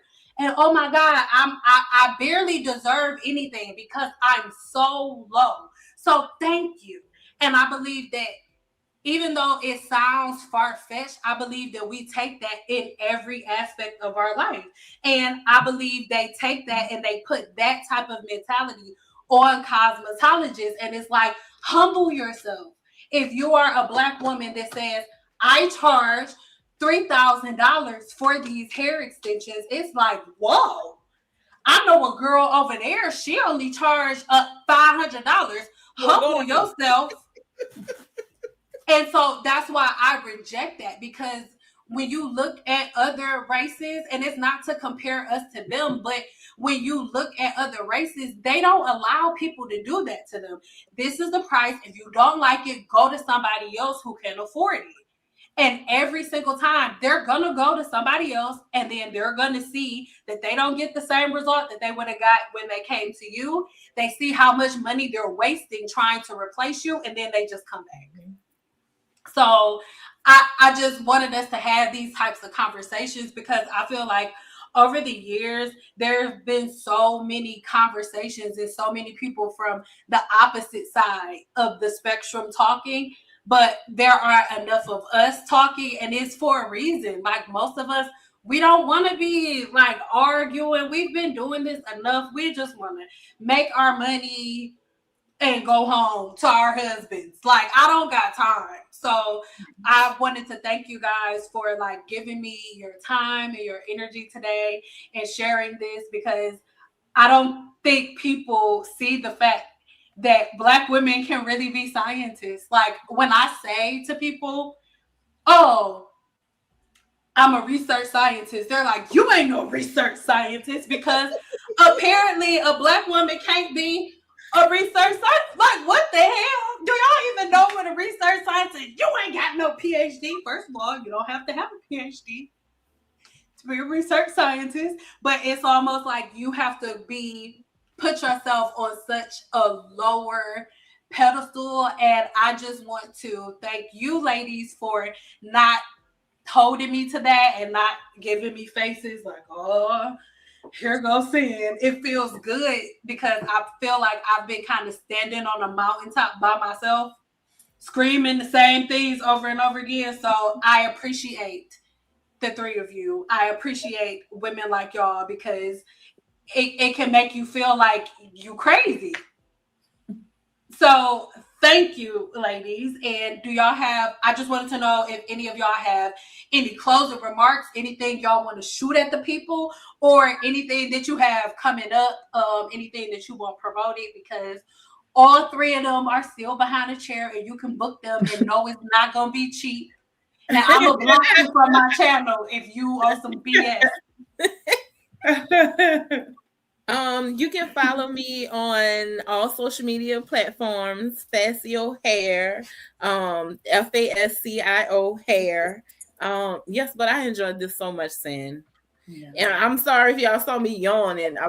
It's been a long day. It's been a long day, but I enjoyed this so much. So please let me know in the next one. I will make myself available. We're doing this again for sure. I love it. Thank you, Sin. I want to thank you also for, making me part of this panel. I want to say it's been a pleasure to meet you ladies. Like I said, it's my first time meeting you all, but I feel like we've been knowing each other a long time. Again, my name is Mrs. LA. I'm located in Dallas, Texas. You can find me on all platforms under the THELA experience.com. So we're under the LA experience, and that's the letter X for experience. So thank you again. It's together and it's an experience, so don't think it's gonna be cheap. Okay, sorry, I had to go. You can't say that, but I appreciate that. But you are correct. You are correct. Okay, Ange, I'm sorry. It's okay. What I want to say is I need to get my social media up because I'm a little introvert. I have Instagram, Ange Does Hair, Facebook, but I really don't post like that. So you can go there at Ange Does Hair on Facebook and at Ange Does Hair on so you might see some old stuff, but it's still fly. Okay. But you got 3 stalkers now. So yes. So I'll be getting my cranial prostheses website up soon, and it's called Crowned and Covered, and I'll have that prepared for our next go around. Hopefully, we'll be able to do this soon, and we can see some of the things that I will offer there. So I love this, and what I need y'all to do now in the comments, because now I'm about to say this and I'm gonna hold y'all to this publicly, because at first I was going like send y'all emails and stuff later, but no. So do me a favor and leave it in the chat, because I know that everybody got a different vibe, right? Miss LA got a different vibe, Ray got a different vibe, Edge got a different vibe, everybody got a different accent. I love it. So what I need y'all to do, we're gonna have a couple more of these. So what I need y'all to do is let me know what topic do y'all want each one of them to touch on. Yeah, set up. So Red, we know Red's specialty is color and color. Get into it. So, and for everybody who wants to wear their hair in its natural state, contrary to popular opinion, Red, can you please explain this to them? I'm not anti-natural hair. I'm not. Oh, no. I'm anti doing it wrong. I'm anti not combing it. I'm anti not washing it. I'm Exactly. anti-detangling with coconut oil. I'm anti that stuff. But Yeah. if you have different questions about natural hair and how you should wear your hair in its natural state, and you want Red to dive into it, then ask Red, because I'm not doing it. That's not my specialty, okay? And then if we're talking about barbering and things of that nature and cuts and precision cuts, yes, I wear my hair in a pixie. Yes, girl. And it's cute. It is cute. Like, I feel like I'm cutest with short hair, but that's a story for another day. Even though I can do short hair, I'm real good. Is it my specialty? No, it is not. But she know how to use a straight razor, and I'm gonna lose my license if I use one. So if you have questions about cutting and different things that LA says she specializes in the comments, let me know exactly what you want her to do. And I don't even know what the hell it is that you said you did. I don't think I've heard. Oh, What is it? well, I really do everything. I mean, but I really love doing braidless sew-ins. But you said something about something. Oh yeah, cranial prosthesis specialist. That's Ah, one. girl, Yeah. I don't know, So girl. medical wigs, and even medical portions of a wig. Say for instance, you got a tumor and you need a wig. Well, I'll create a space where that tumor can live comfortably and not be smashed down. So we take custom measurements to make sure that you will be able to have something that fit, and not cosmetic materials, medical grade materials. So and I'm working on being able to accept insurance also for that. Well, hey, hello. So that's who you calling for that? Because let me tell you something. You got a tumor. Don't come see me. Don't come. Do not come see me if you got a tumor. You know I'm gonna send you. I'm gonna send you to Ange. Not a Maybe even and LA said the same thing. She make the I don't even know how to repeat it. I stay in my lane. I'm not even. If I try really hard, I can You remember said medical wigs. medical wigs, Man, And I'm medical supposed cover-ups. to be Mm-hmm. launching mine next year too. Yes. So ask them. Don't ask me. That's right.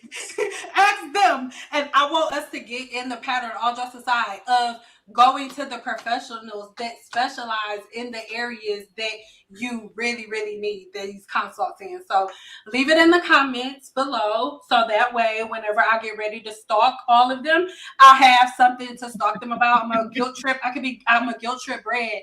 And I need y'all to put comments like guilt trip me. Like, Red, I really need to know about my natural hair. I don't want to wear my hair straight. What do I do? Like, make her feel bad so I can screenshot it, send it to her. Same thing.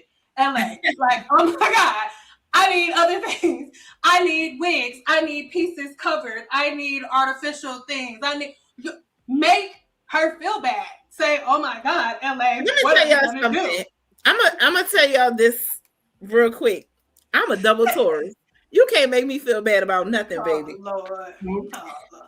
I'm I'm the oldest daughter. I'll be like, get away from me. I'm kind, not nice. I let people know real quick. I am kind. I am not nice. But listen. But I do love questions because I'm a nerd. So, but look, y'all listen. This is why I'm saying this, because I'm telling y'all to give it to me, because she a Taurus, but I'm a Gemini Cancer, so I could be like, Red. I mean, I know, like she gonna be talking crap. I can take out like, oh my God, okay, but then she gonna do it. So ask me, leave it in the comments. I'm gonna put her on a guilt trip. She gonna do it. Same thing for Miss LA, and the same thing for Ange. Leave them in the comments. I'm gonna guilt trip them, make them come back. And then Tiffany not here right now. Make her feel real bad. Be like, oh my God. Be like, Sam been knowing you. She met you at the first hair salon she ever worked at when she got her license. Sam, make her feel my bad. Cheeks hurt. You got to stop it. My cheeks hurt. So that's how stuff is gonna go. Leave it in the comments so I can make all 4 of them feel really bad, and then we're gonna be back. Okay. I love you ladies so much. So I'm gonna end the stream, and then I'm gonna bye y'all. I'm about to say bye to them and thank you without y'all.